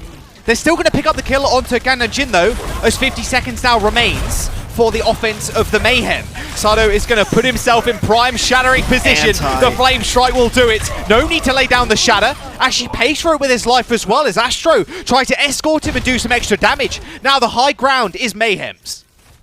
Yeah, I think you just try to hold this with the people that you have up here, and you don't want to really give up the stairs, but you're also worried about putting 2 people in here and just getting walled off. This is the last push for the Mayhem, and they don't really have anything to work with. You're hoping you get Blizzard here. That's your win condition. Get Blizzard, wall in, and maybe let BQB just mess up the top, but BQB down! And then Mortality Field down as well, and Sado just holding WM1, cleaving through the Mayhem. Oh my word, there's one person on the point. They're not even going to be able to get a tick, and he's left. Of course he is. Easy kill for Astro, given the old tactical crouch, self-destruct on point 2. And the Fusion are going to be able to hold on second, Hex. What a superb defense. Even on point number 1, they were so close to holding there as well. Oh, yeah. Alarm is just unbelievable carry in the backline. It's not obviously always apparent through the kill feeds, but you mentioned it time and time again, Hex, and one of the most important stats for an Ana is sleeps, and sleeps that result in kills, which it felt like at least 80% of the sleeps he did hit resulted in a win, which then snowballed into the team fight victory for them as well. I mean, we were 2.5 minutes in on that defense, and we had seen 4 sleeps. And I look at the stats, and there were 6. So he was just getting everybody who dared go near him, and his team's able to clean it up. I mean, just hitting the Widow from a mile away, hitting Fate really early on to stall out that first push. And, you know, then he's hitting Yaki on these sleeps. The flex support play today has been absolutely bonkers. But Florida, I think, was a little bit stubborn there. Like, I don't know. I feel like you kind of have to run a May sometimes on Hanamura, especially on second point. Otherwise, you're just going to get chewed up in that stairwell time and time again. I agree with the stubbornness, I think. I think with sticking on the Tracer for that long, you're really hoping for that big pulse bomb kill, right? You're waiting for someone to get deleted in the backline, but it just never came. He managed to kill Astro, but he wasn't being able to get much stuff done because Alarm was just hitting the sleeps. And yeah, that was a Razor's Edge. Alarm on like 10 HP there, and that Pulse Bomb had just come in before, so maybe you get Alarm, and then you start putting pressure on the point, maybe everyone comes in, but that's revisionist history there. But you see right there, Philadelphia just uses the May Wall to come in. If they're going to run single shield, the May Wall supplements that single shield style. I love the chat there. They put in, I want to sleep. Well, I'm sure Alarm will oblige them. Yeah, he will. Beautiful rotation there from Fusion. Moving their way they come in without taking any poke. Solo's going so low, though. Alarm's going to be able to build that Nanobu so quickly. One big bio grenade as well. He's being so patient with it now, using it in the last final seconds, but he gets knocked out. I think that was actually a boop, which knocked him out of actually hitting Sado with the darts, which would have healed him up a whole bunch, as he was naded at the time. And Yaki was able to finish him off. Astro and Yaki. Oh, Astro, you're dead, my friend. Yep. 4 clipping him down. It's annoying killing a Lucio, but if someone like Yaki with almost perfect aim, it's pretty easy. Oh, dear. That was a sleep and a half. Well, that's a trade you're willing to make, though, given that BQB respawns really well, takes out Alarm. You're fine losing your Tracer. Tracer will come back. What? What is happening at this point? How is Sado there? And how does he manage to ping Gargoyle off the map? Both tanks are now down.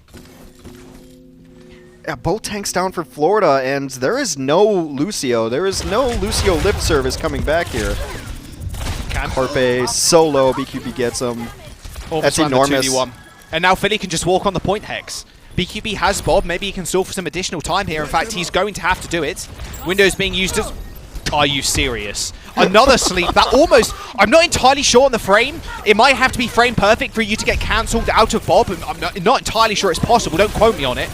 But that could have been a possibility right there. Another nano onto Sado, going pretty low. Gargoyle using the flux to clear everybody off, but that Blizzard's doing a lot of work and creating a lot of space. Easy ping kills. They just have to kill that immortality field. The rest of Florida Mayhem are going so low, and Poco thrusting forward, using those missiles, making sure everybody pays for it. And Funny Astro, all the meanwhile, capping that point with ease, is going to be able to claim 2 ticks. Gargoyle coming back though, managing to claim a couple of extra shields, also eating up all of that damage to keep himself alive in the fight. 2 ticks still on board for the Fusion for their attack with 1 minute and 20 seconds remaining.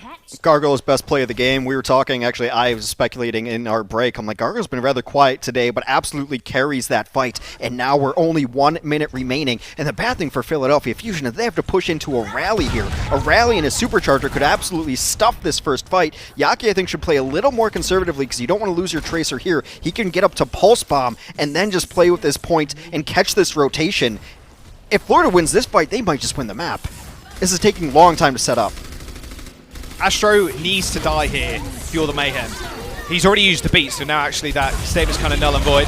beat to surge everybody forwards, and Astro just keeping everybody alive in this corner. I mean, the immortality field is going to have to be big here from Gun and Jin. They're at least building up the armor, and a beautiful one-clip onto Alarm. Pulse Bomb to finish off Sado as well. 30 seconds now remains for Fusion. You're right, Hex. This looks so good for the Fusion in this last fight. But now, with 30 seconds remaining and one push, it's flipped the other way.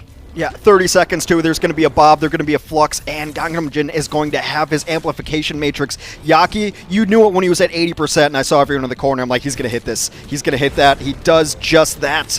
Poco's going to have self-destruct, maybe use it to open the window, and then a Nano Sado Shatter. Those are your win conditions here, but Gargoyle can maybe just shut this down to the Flux before they even get on point. I'll be going low too. They at least managed to touch. That's what's important. Poco's going pretty low though. Bob has been sent out as well. A perfect dynamite to finish off Carpe. The Bob was what they needed. BQB is just the addition. Poco's going down. Alarm's dead too. That is it. The Florida Mayhem are going to hold Fusion on first point and put themselves 2-1 in the series. One map away from going to the finals to face up against Shock. The best offense is a good defense, and despite Alarm's best effort to send the Florida Mayhem in to meet the Sandman, the Florida Mayhem DPS come in huge. Gargoyle with clutch plays when they were super low, and everyone on this Florida team playing just really, really well.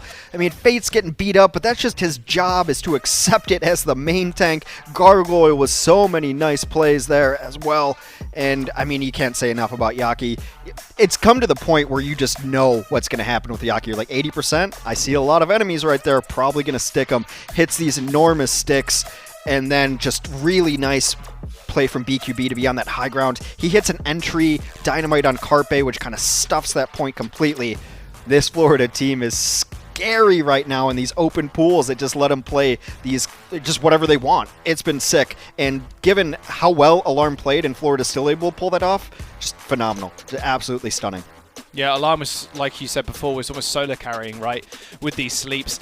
Not only getting them on the Tracer on the Yaki, but being able to subdue the tanks as well is also important. If you manage to sleep a main tank and you end up nading them afterwards too, there's little to nothing that can be done apart from a forcing of the immortality field from your backline, which then kind of snowballs out of control, waiting for that immortality field to come back up. Alarm was doing so well, but the backline keeping Yaki alive and Yaki doing Yaki things at this point, and then BQB also.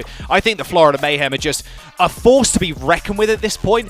They are definitely going up in everybody's power rankings at least a couple of stages, I think, after today, if they do manage to take the W. And you did mention before also, this is such a good measuring tool for how well teams are actually doing currently, especially with open hero pools. And power rankings be power rankings, you know, they're definitely a lot different than they used to look pre-season.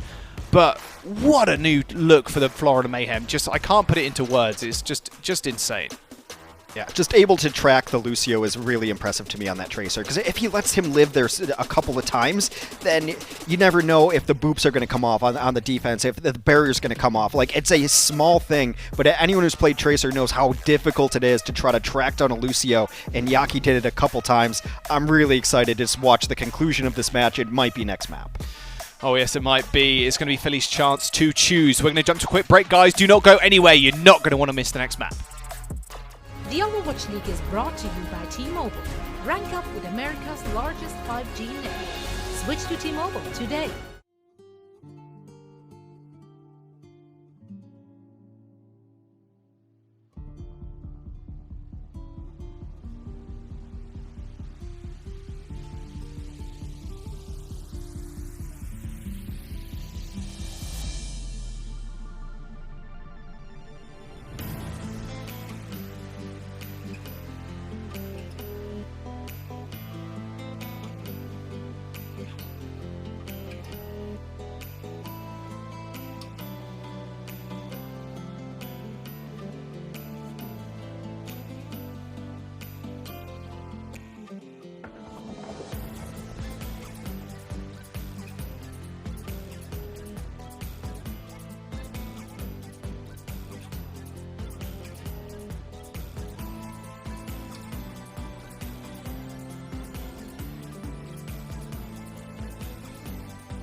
It's map number 4, and it's Philly's choice once again, Hex, as we do head on to watch Point Gibraltar.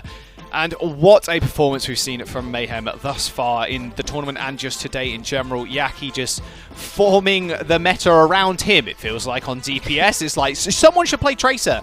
Yaki's probably the best person to do that. Well, Yaki kind of just takes over the game. BQB doing the same thing on the Ash. There's just not a moment where I think either one is really lacking. I love the new form of the Florida Mayhem. I also love the new colors. But it's just a delight to see up against a Philadelphia Fusion who not only added players to their roster, of course, Superstar Alarm, Funny Astro as well, the CEO and the COO of haircuts, that's for sure, on the Philadelphia side. And just coming into the season, I think everybody had high hopes for Philly. But now Florida Mayhem, and I mentioned it previously, are jumping up people's power rankings after today. That is for certain because they look nigh on unstoppable. Win or loss, I think you start having to really start considering Florida as a major contender. And like just we mentioned in the tournament, just being in here gets you another win, right? So we're just tacking on a win just for making it to the semifinals. You make it to the finals, that's 2 wins on you. You win the finals, you get 3. So a rough start to the season could be instantly transformed. Florida has beat all the competition in front of them. They've been difficult to rank in the power rankings because you're like, well, they haven't really played anybody. Well, newsflash, in North America, half of the teams aren't really anybody to play with. There's a lot of low-tier teams, and you can just kind of beat up on them. But Florida doesn't write their schedule. They would like to play the highest-tier competition, and I think Philadelphia is up there. And, you know, the series isn't over yet. Philadelphia is the comeback kids. They always push it to 5, almost, it seems. But win or loss, Florida has to be shooting up everybody's power rankings. They're already at the top of the power rankings when it comes to colors and skins. I have a Florida jersey in my closet sitting next to my Spark jersey. I guess I just like pink. But yeah, this Florida squad, I've been so impressed with all the damage, but none of that damage gets done if the tanks aren't playing well. Gargoyle had a stand-up performance. I think Fate is on that main tank life where it's just, I have to deal with this and it's fine. And he's had his moments where he stays alive. I think he trusts his supports a lot, especially his flex support. Chris has been playing really well and stunning people out of ultimates and abilities. Like, everything is coming together for this Mayhem team. That said, Fusion has picked Watchpoint Gibraltar here, which means they're going to make changes because they want to play Echo on Gibraltar. We've seen that be very effective, which means EQO is going to come back in, and Fury is going to come back in as well for the dive tank that Philadelphia wants to run on offense. That Philadelphia wants to run on offense. I said Florida because I'm already a little confused. They're running Soldier 76, and I don't think it works super well. They tried it early on in this series on Busan. They ended up switching off of it, but hey, sure, I think Florida right now can do no wrong if they want to try the consistent damage of a 76. It's okay against Echo, EQO, because it's kind of going to be mid-range here on first point, and I think Soldier can get a decent burst on him. Point out as well, like you said, with EQO and Fury coming in, how many maps have they won with this lineup? Well, they won 1, right? I mean, how much of that is playing on the mental of the Philadelphia Fusion currently? They sub them out and they end up losing the map, getting first held on Hanamura. BQB sends Sky takes a ride upwards. Yeah. Little air control there, not bad. Soldier versus Soldier though. EQO ends up switching over. Okay, Soldier Tracer. Very honest heroes coming out for the time being. Yeah, definitely. And I think maybe you just don't want to run Echo into a Soldier 76. But, I mean, this is a map that I think about Soldier 76, and I think a long-range damage, you can kind of just hit the high ground here if you get a chance to move up to the high ground. But it's going to take your defense winning a first fight here so that you have time to rotate up. We've already let the cart move fairly far. Counter dive in onto Sado. He's going to get discorded as well. That's a whole bunch of damage. Look at BQB. Look how aggressive he's playing. Doesn't really care all too much about his health bar. He knows he has the support to back it up. These fights, though, for Mayhem, I must say, are going to have to end rather fast. As Gangnam Jim and Chris don't have, like, an overall... Like, they don't have a lot of healing comparatively to an Ana. As a nano boost already built up onto Sado, and BQB ends up going down for his like-to-like in the Soldier. Ooh, and that's a C9. Transcendence was also used by Gangnam Jim to try and get onto the point 2. Sado does end up falling, but still fast spawns now for the offense. That happens on Gibraltar more than any other escort map by a large margin. Oh my word. Well, Visor versus Visor. Two of the most honest ults in the game facing off against each other. Unfortunately, Ikuo didn't end up getting bubbled. Carpe is on the back. He's got a pulse. He launches it in. He sticks one, but doesn't manage to find the damage. I think that went onto the mech or something. Not entirely sure, but didn't do all too much. Funny Astro also goes down. Very close hold for the Mayhem. I mean, you might as well. If you have 2 picks here, hold high ground, jump on them as they come through the doors. Just like that. Easy. It's an ultra important hold, actually, so that the Florida Mayhem can get set up on second point. Gibraltar is one of those maps that second point on defense here is exactly where you want to be. This giant door is going to shut, and you have to one of 4 options. None of them are good, and now the defense is set up on the high ground. If Philadelphia is able to roll through and get halfway through this point and take over shuttle, the defense is in a much worse position. So a critical fight for Florida to take there. Sada got trapped on the high ground there, unfortunate. There's the door, Hex. Yep, it's shut, and now, behind door number 1, pain. Door number 2, death. Door number 3, same of the both. 4, okay. Maybe there's no one there. Okay, we're not playing Crystal Maze here. Although I wish we were. That'd be kind of funny. Brian Blessed commentating Overwatch, I want to see it. EQO and the rest of the gang are up on high ground. And now it's just about setting up EQO, really, but look at that. Just having BQB up on the spaceship is kind of insane, to be honest with you. Sado with another very aggressive dive, try and force people away. I like Fate's positioning, though, onto the low ground, so we can kind of trade places as people do end up dropping down and blowing movement cooldowns. Yaki's pretty low in the back, but still has the recall. And the dash is to get away. Nope, maybe not. Punch in the head will take him out. I saw that one come in. He was been playing with fire going up top and kind of baiting in the 76. So eventually he was going to get caught out. And that's just going to happen. Another tactical visor being used. Yeah, straight into the bubbles, and no one else is in the LOS.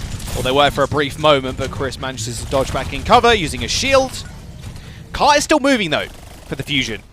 It's not to count them out just yet, but a lot of ultimates for the Mayhem. 2 Transcendences as well. Fury.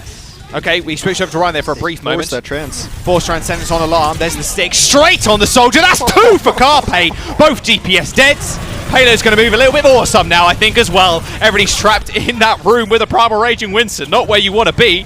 But Fusion, Funny Astro and Alarm are going to go down as well. They trade 2 DPS for 2 supports. I know which I'd rather have, and that's the supports to keep the rest of the team sustained and healthy. Have you seen a long engagement in this room ever, Hex? I certainly haven't. Sado now using the Primal Rage of his own. They are fighting in the dumbest spots I've ever seen, and I love every second of it. But this goes back to Florida being able to isolate targets. They jumped down when they saw that the 2 supports were near that doorway, and they were able to isolate them and take them both out. And the trades are going to come in, but Florida comes out on top here. Alarm in a tough spot because that's a Tracer. That's a 76. Florida holds on. 90 seconds remain. BQB is going to take the high ground with the visor. And all of that for naught. The cart's in an okay spot. This is kind of where you want it on the offense, and you can see this allows the offensive tanks to take high ground. These fights are just so one way then so the other. Carpe again takes out one. Fate is dead. Can he find another with Pulse Bomb? He is so close to building it, but the same with Yaki. First visor to be pulled out is BQB's.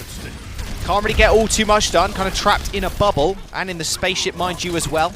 1 minute now remains for Fusion to get it towards this second point.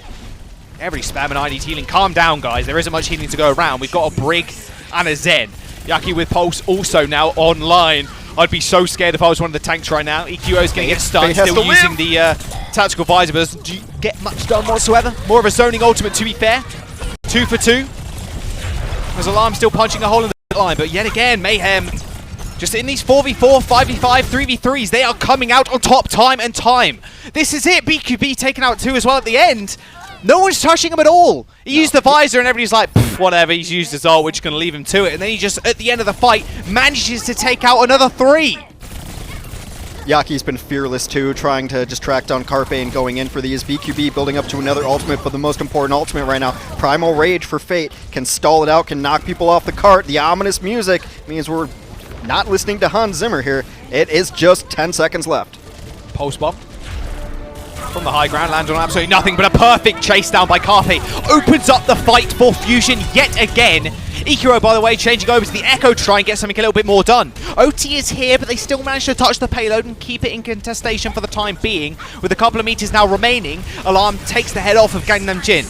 Sights have opened up too, but is anything going to happen of this? Look at the bomb just coming out, and the bash away from Sado, forcing BQB out of the bubble, away from his supports, and gets taken out by the self-destruct. It was a struggle, but the Fusion still managed to get to the second point.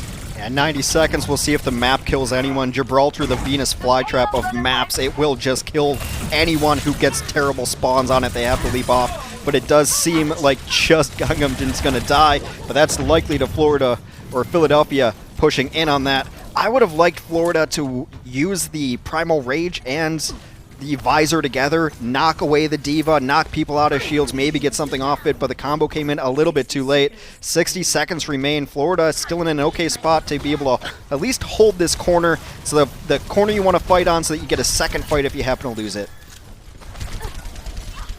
I don't want to say it's reminiscent of Hanamura, but it might just be so. Two Zens using the trance, but self-destruct, funnily enough, does a lot of damage. Funny Astro dying to that, I was rather surprised. Potentially pushed away out of, into LOS, sorry, of the self-destruct. Feels like Fusion really want to take this fight again. They do have Duplicate on their side, and that's really about it. They're running into a Pulse Bomb and a Primal Rage from Fate, and Yaki and Fate have just been devastating with these ults so far. Sato is going to get his own Primal Rage very likely during this fight. If he doesn't die right here, he dies right there! Double Winston, Planet of the Apes, #2. Yaki is going to take out one, as well as BQB securing the kill onto EQO with the help of Gargoyle. OT is here, Fury demeched and killed off. Alarm at least picking up one, but this should just be it. Carpe's on the payload, he used his recall, he's going to go down to the Visor, and now it's Sado, the one to die first, is going to be able to get back, but Primal Rage burnt out oh so quickly. This should just be it for the Mayhem, as they do hold Fusion just before the third point. I don't want to say that it's like Hanamura Hex, where they managed to hold and then get just pipped to the post, but we could see the flip around here where Mayhem might not get past the first point. I mean, in this series, to be honest with you, it could go either way. Carpe and Yaki, especially in second point push, just finding pick after pick after pick. Yeah, and somehow Florida made the Soldier 76 work throughout. EQO switched off of the 76 onto Echo. Not the greatest performance there either, because he was just getting constantly checked, and I think that's one of the reasons you want to run the 76. I talked about it, running the McCree against those things is nice early on, because you have the ability to always have your field of view there. You're not scoped in, you're not going to get snuck up on by an Echo, which happens very often. You get sticky bombed, you get beamed, and that's it.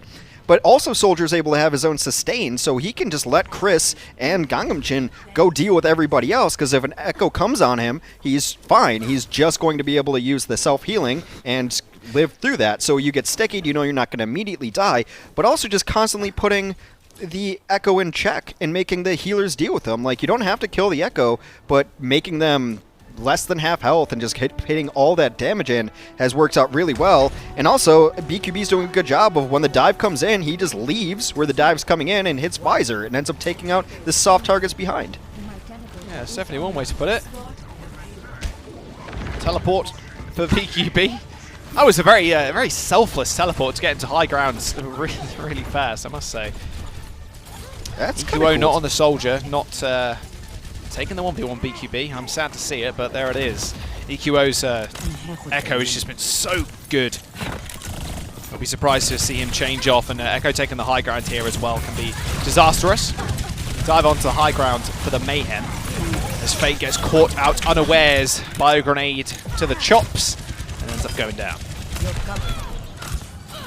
Yeah, without Fate, it's going to be very difficult for Florida to continue this push. Maybe someone just goes downstairs and starts putting a little time onto the payload, try to get it through car wash.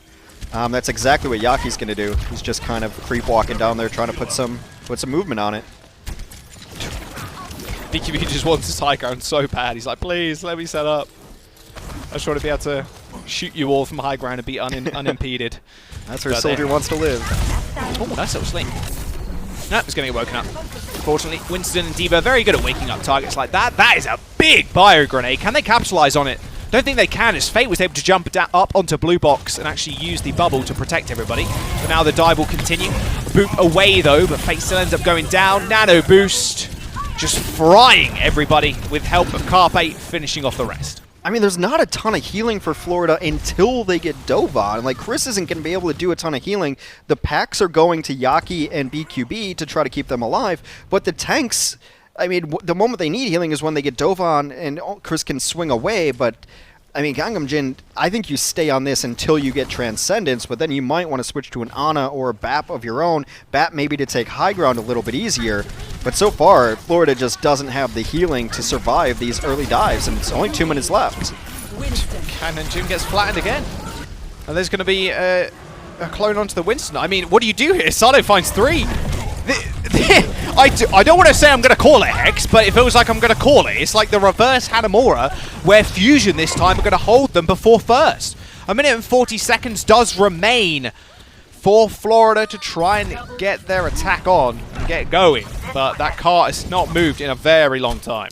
I mean, you just think about the burst that comes down onto the Zenyatta, and if Chris can heal or not. Like, he's going to have to hit a whip shot before they even land on him to deny the dive, but Gangnam Jin is completely deleted. This is the time for Florida to win a fight, because you've got every single ultimate ability available. And Philadelphia Fusion has used a couple, but they're still going to have support ultimates here. Yeah, they need 1 pick. That's all they need to open this one up. Carpe throwing the pulse bomb, and that was so close to tickling the heels of Chris. There's the pick they are after. EQO dead, but Chris also goes down to a bio grenade. BQB with the Transcendence at his back is going to use that visor to take out Alarm. Those healers now down for the Fusion. As the Mayhem eventually get the payload rolling once again. You said they got ults, and they used them. They Transcendence to make sure BQB could get a nice little visor off. There should be another fight, and you'd imagine that Astro is going to be the one who initiates it with a rally. There's Carpe behind, but I'm really surprised Yaki's not just going for this corner. This corner is where you want to pulse bomb as people come in, but lets them in. Yeah, both rallies going off rather quickly. You want to get out of the way of that bomb, though. Funny Astro playing with fire there. That's Stick on the back line. That's perfect. Alarm goes down. Lack of healing now available for the Fusion. They have to end this fight rather quickly. That biogonic field as well from BQB, keeping all the tanks alive and well in the front line too, sustaining them regardless of them having a Brig and a Zen. BQB being kept alive as well. Look at the armor just being thrusted upon him. They know if they keep him alive, they can win the fight, and that just happened right in front of your eyes. Fusion are not going to be able to hold on to the first point, as Mayhem now get to take control of the spaceship oh so early. Yeah, and that's the difference. That's the difference between the Florida defense and the Philadelphia defense. And it's enormous. This is the map where it makes the most difference is Gibraltar second. The Gibraltar second defenses are notoriously difficult to crack if the defense is able to set up on high ground. But where Fate is where the rest of the team wants to be. You want to get BQB up there, you want to get Gargoyle up there. And look at this. This is the entire difference of the map is winning or losing that fight at the last second before checkpoint. Philadelphia is going to have to try to fight their way back in as there's a ton of push already on the payload. Gonna be scared if I were EQO. Yep, Transcendence on BQB again. Make sure he stays alive. And pushing everybody forward as well. Oh my goodness, Carpe is not in a good spot either. He should just go down. He does get the stick though onto Chris. Carpe still managed to find these ridiculous sticks regardless of him losing his life or not. Now the visor onto BQB, puts down the healing field. And this is going to be the point cap unless someone contests. There will be one person in onto the point. EQO gets taken out by BQB, who's just playing gatekeeper up on the high ground.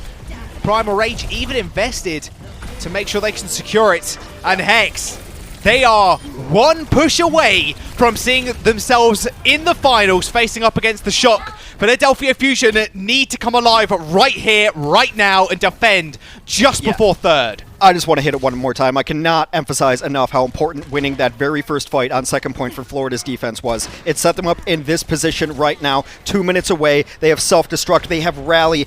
Now Philadelphia does have 2 support ultimates to hold this, but a lot of free push already coming in. One fight for Florida, and they're going to the finals. Alarm. Only just keeping Fury alive there. I would have panicked nanoed the D.Va, that is for sure, but he ends up nanoing Sado, keeping the D.Va alive at the same time. Gangnam Jin ends up going down. Still 2 minutes remains for the Florida Mayhem to actually try and find a semblance in this fight, in this leaving. push. Yeah, I mean, you lost both supports. Get out of there as soon as you can and make the most of your 2 minutes. Yeah, now this is on Carpe. Carpe's got to get something going here. He's the only one with an ultimate. And if Florida needs space to get in here, they can just launch Gargoyle over the top. It is a surprisingly good point for self-destructs because of this weird structure on the left-hand side, and because sometimes it'll land in that bridge and be odd as well, as we saw earlier in the map. So, Yaki just fearless. Carpe's got the 1v1. Got armor, though. Oh, recall. Oh, they attempted That was stick. gutsy. That would have been so sick, but Carpe ends up winning out the 1v1. Now time has been bought once again. Do the Florida Mayhem back out of this? I'm not entirely sure. No. I don't think, well, they can't actually, to be fair. They're this close, and they've activated the visor as well. BQB charging forward, but the bombs come out from EQO. The very late change off might just be what they need. They managed to kill off the bomb just in time, and the Transcendence is going to make sure they're alive and well in the front line, only just keeping Yaki alive as well. Gannon Jim coming out of the trance now, puts himself in a nice position as Fate jumps to the back line, but a perfect pocket from Alarm is just keeping EQO alive. Still, Fate's entire Primal Rage almost wasted. He eventually finds the kill. The Nano in the Winston and the back line's not going to be enough for them to get saved though. A tank and a DPS dead. The rally from Funny Astro's the only saving grace they have now left. Florida Mayhem moving forward on this last point. A couple of meets will do it, and they're going to sink themselves towards the finals. They win with a 3-1 scoreline, and they will see the shock in the May Melee Finals. Florida power rankings through the roof, as they should be. If you'd been watching this team play, you knew it wasn't a fluke. It wasn't the competition. They were able to dominate lower competition, and that's what you want to see from teams. Again, you can only beat the people on your schedule. I do want to give Fate some credit on that last one, because yes, it's an entire Primal Rage, but somebody has to deal with EQO in that back end there, because he's just going to sit up there in a shooting gallery. But also at the same time, all that healing that went in to try to save EQO, that's not going to the front line. And they were getting beat up on the front line. Florida able to engage. But Gibraltar's all about that second point. If you can get set up on offense on the shuttle, you probably win the second point. You can get set up on defense on that shuttle, you're going to delay that team so long. So it's always the first point capture fight of, do we have time to get back into this and maybe get kills and reset up? Florida did. Philadelphia didn't. The shuttle phase went entirely different for Florida's offense than it did for Philadelphia's offense. It gave them more time in the final phase of Gibraltar. The Florida Mayhem, number 2 in the seedings, they earned it. They're going to go against number 1 in the seedings, San Francisco Shock, in what should be an amazing finals. There's not, you don't normally see that, to be fair, the number 1 versus the number 2, but well earned, I must say. It could have gone either way as well, and I want to quickly touch on the kind of mind games and how that's really kind of, I feel like, I think it affected them all too much, but having one roster swapped in and out because you want to run dive and then you want to run more of a static comp for the fusion. I mean, it looked so good coming into this map, because you're like, well, they're on a hot streak, especially people like EQO, whose Echo has just been sublime, to say the least. Philadelphia Fusion, a team that everybody expected to do extremely well, has done so, mind you. And the taking down the Mayhem was always going to be a tall order, just going on their performance within the May Melee. And Yaki and BQB and the rest of the squad, in fact, it just earned this placing to face the shock, and earned their number 2 seed as well, like you just said, Hegs. Just unbelievable Overwatch, what we just witnessed. Yeah, you can't really say enough about this team. It was always going to be the test. If Florida came in here and got beat out 3-0 by Philadelphia, then people will be like, I told you this team was a fraud. They are not a fraud. They're playing with confidence. The coaching looks in place. And yeah, I mean, the roster stuff is really interesting. Like I said, there are 2 camps. It's nice to have versatility and specialist players, but I always wonder of, like, you are now a different team, and you know, Florida just stuck with their same 6. I generally feel that if you feel you have your best 6 players in, you keep them in, and you don't mess with it, and you just let them play their game.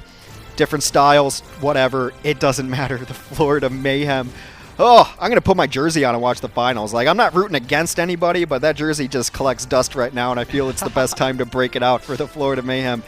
Just phenomenal to watch. I love this game because right now we're watching peak Overwatch, we're watching DPS players play their best, and the parity, you never know what to expect. It's the best thing about competition, is that the surprise factor is always there, and now we get number 1 and number 2, but I really don't think people thought it was going to be Florida versus San Francisco. There's a lot of strong teams in this region at the top end of it, and I don't know. I'm not a betting man. I'm just I'm betting on some great Overwatch. That's it. It's going to be, that's for sure. And there's a lot of variation as well, which is obviously just wondrous to see. Even a little bit of Soldier today, which is a very honest hero. Surprise, surprise. Who's our player of the match? Oh, it's going to be Yaki, of course. Just unreal Tracer play over the last series. Just not only pressuring out the back line, did lose the Carpe in the 1v1 at the end, and almost got the recall stick, which would have been sick. A highlight reel in and of itself. But Yaki has just been so not only consistent, but just permanently popping off, right? Yeah. Sometimes you get one of two things. You get consistency, which is just king more often than not, or you get the sheer pop-off potential. Yaki right now, both. He's hitting both. Yeah, even that pulse bomb, he typed in chat, question mark. I think he thought he had it, like just a frame away from actually getting there. Because, as a Tracer, he knows the timing of the recall. He knows the invulnerable frames, the iframes, as it were. So he misses that one. But you could have given it to a lot of people on this team. I thought, the 76 was stunningly good by BQB, just keeping Echo in check, keeping EQO Echo in check. I'm going to confuse that all the time, apparently. But yeah, the Tracer was just on the constant pop-off, and it kind of forces other teams to play around it, too. When somebody's doing that much, then the other team you just can't run a Zen, really. You just can't run a Zen unless you're running a Brig right next to them. So you're forcing a team to play a style that maybe they're not sure of, and you're right, just the pop-off potential, the pulse bombs, the constant play, and I just like the confidence. Like, he's going up against one of the best damage players in the world in Carpe on that same hero, never shied away from the 1v1. In fact, more often than not, tried to get the 1v1. I saw glimpses of it yesterday on Hollywood from Yaki. He carried a team, and today, Yaki and the Florida Mayhem stepped up huge and beat the Philadelphia Fusion to earn their spot in the final. Trust me, this was earned. This wasn't gifted. 100%. Like, absolutely. And I think there's a lot of people that you could have actually given that to also. Gano Jin was one of those players I think that it could have gone to. But Yaki, obviously, the superstar performance right at the very end was just absurd, and you couldn't not give it to him. Gano Jin keeping everybody alive with the Immortality fields, as well as just, I would say, playing as Baptiste, you can play one of two ways, especially with your window. You can play a little bit more selfishly, or you can kind of aid the team. More often than not, their comps were just not suited for the window, so him just using it himself was more than enough, and he was using it. He wasn't just placing it down, like firing a couple of shots, then throwing a couple of healing grenades in there. No, it was just he was getting kills, doing the damage, and not only being a support, but a fragging support as well. So I definitely think Gamnon Jin, honourable player of the match, most definitely. Yeah, in both of the matches we had, we both kind of were leaning towards the BAP play, but then there was like a DPS play that just came up too huge. It was just like almost too important to overlook. But you're right, and he was a player that we had looked at early in the year when Florida was kind of struggling a little bit, and we're like, no, but this guy's a player. Like, if they can get some pieces that are working well around him, they can really rely on this flex support to do well. Again, like we have old school main tanks going up against each other in Fate and Sato. I thought Sato got a lot of support from his team and looked better in some of these early matches. But Fate had his moments, and we didn't call his name for making mistakes or feeding, and really sometimes in Overwatch, that's all you really want from your main tank. Be the anchor, be in the spot we need. Had a good play at the end, forcing the healing onto EQO.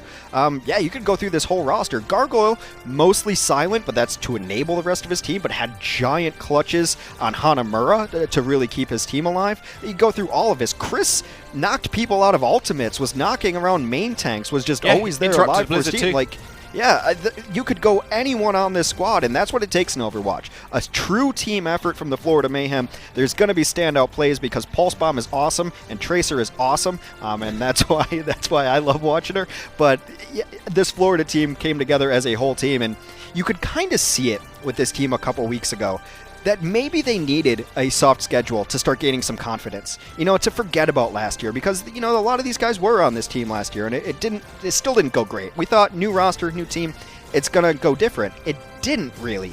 But now you allow them to gain some confidence, to start gaining trust in each other, because that's something that happens when you start losing too. Even if it's not conscious, your trust in somebody starts eroding of like, I didn't get heals and I died, now I look bad. And it's your fault, and no one knows that. But if you're winning, winning fixes everything, is the old adage. Winning fixes everything, and you start getting some of these wins, whether they're lower competition or higher competition, and you gain confidence, and you start melding as a team. And right now, Florida is peaking, and yeah, it's just been fun to watch. Well, I want to hear from BQB about his Soldier and Ashe play. Just ridiculous pop-offs today from everybody. But we got Reinforce and BQB to talk it out. Thank you very much, Jaws. Yes, I'm here with BQB as well as Swing Chip from the Florida Mayhem organization. A great win, of course, now making it to the finals. I want to try to keep this brief because, of course, you have a finals to prepare for now, which is very nice. My first question is for BQB. How did they feel going into this match against the Fusion? Because the Fusion were the favorites, so a bit of an uphill battle, but how did the team feel? 자, BQB 선수 저희가 이제 이 경기에 들어가면서 아무래도 퓨전은 강팀이라는 인식이 있었잖아요. 근데 저희가 이제 경기에 들어가면서 팀 분위기는 어땠나요?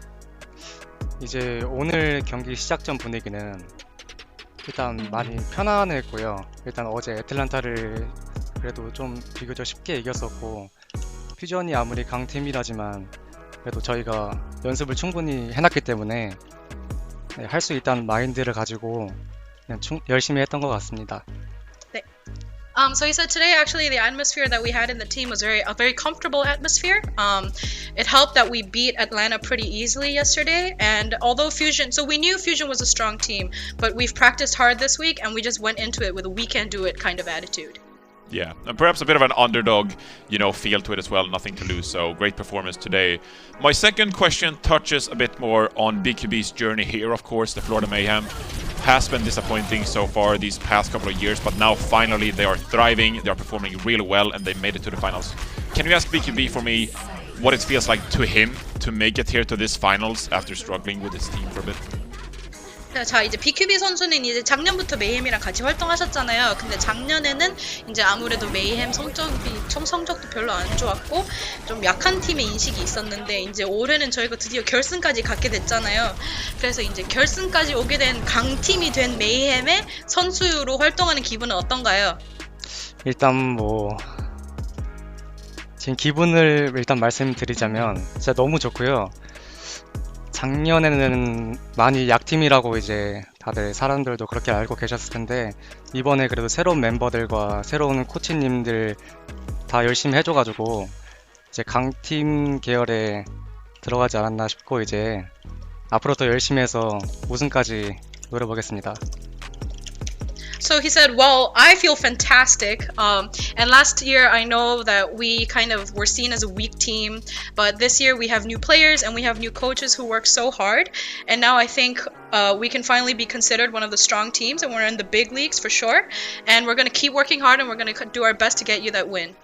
Yeah, for sure, absolutely. They're performing like a true top team. So now you have a tough finals ahead against the San Francisco Shock. How are you going to beat such a strong San Francisco Shock team in the finals?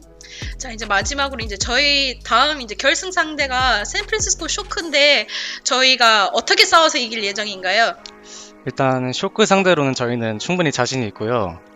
그리고 저희가 좀 불안했던 퓨전전을 이렇게 이겨서 쇼크전은 비교적 손쉽게 이길 수도 있을 것 같습니다. 네. So he said, we're definitely confident versus the Shock because we were much more nervous about fighting the Fusion, actually. Oh, wow.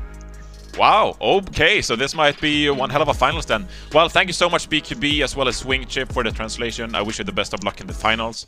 Next up, we have the Watchpoint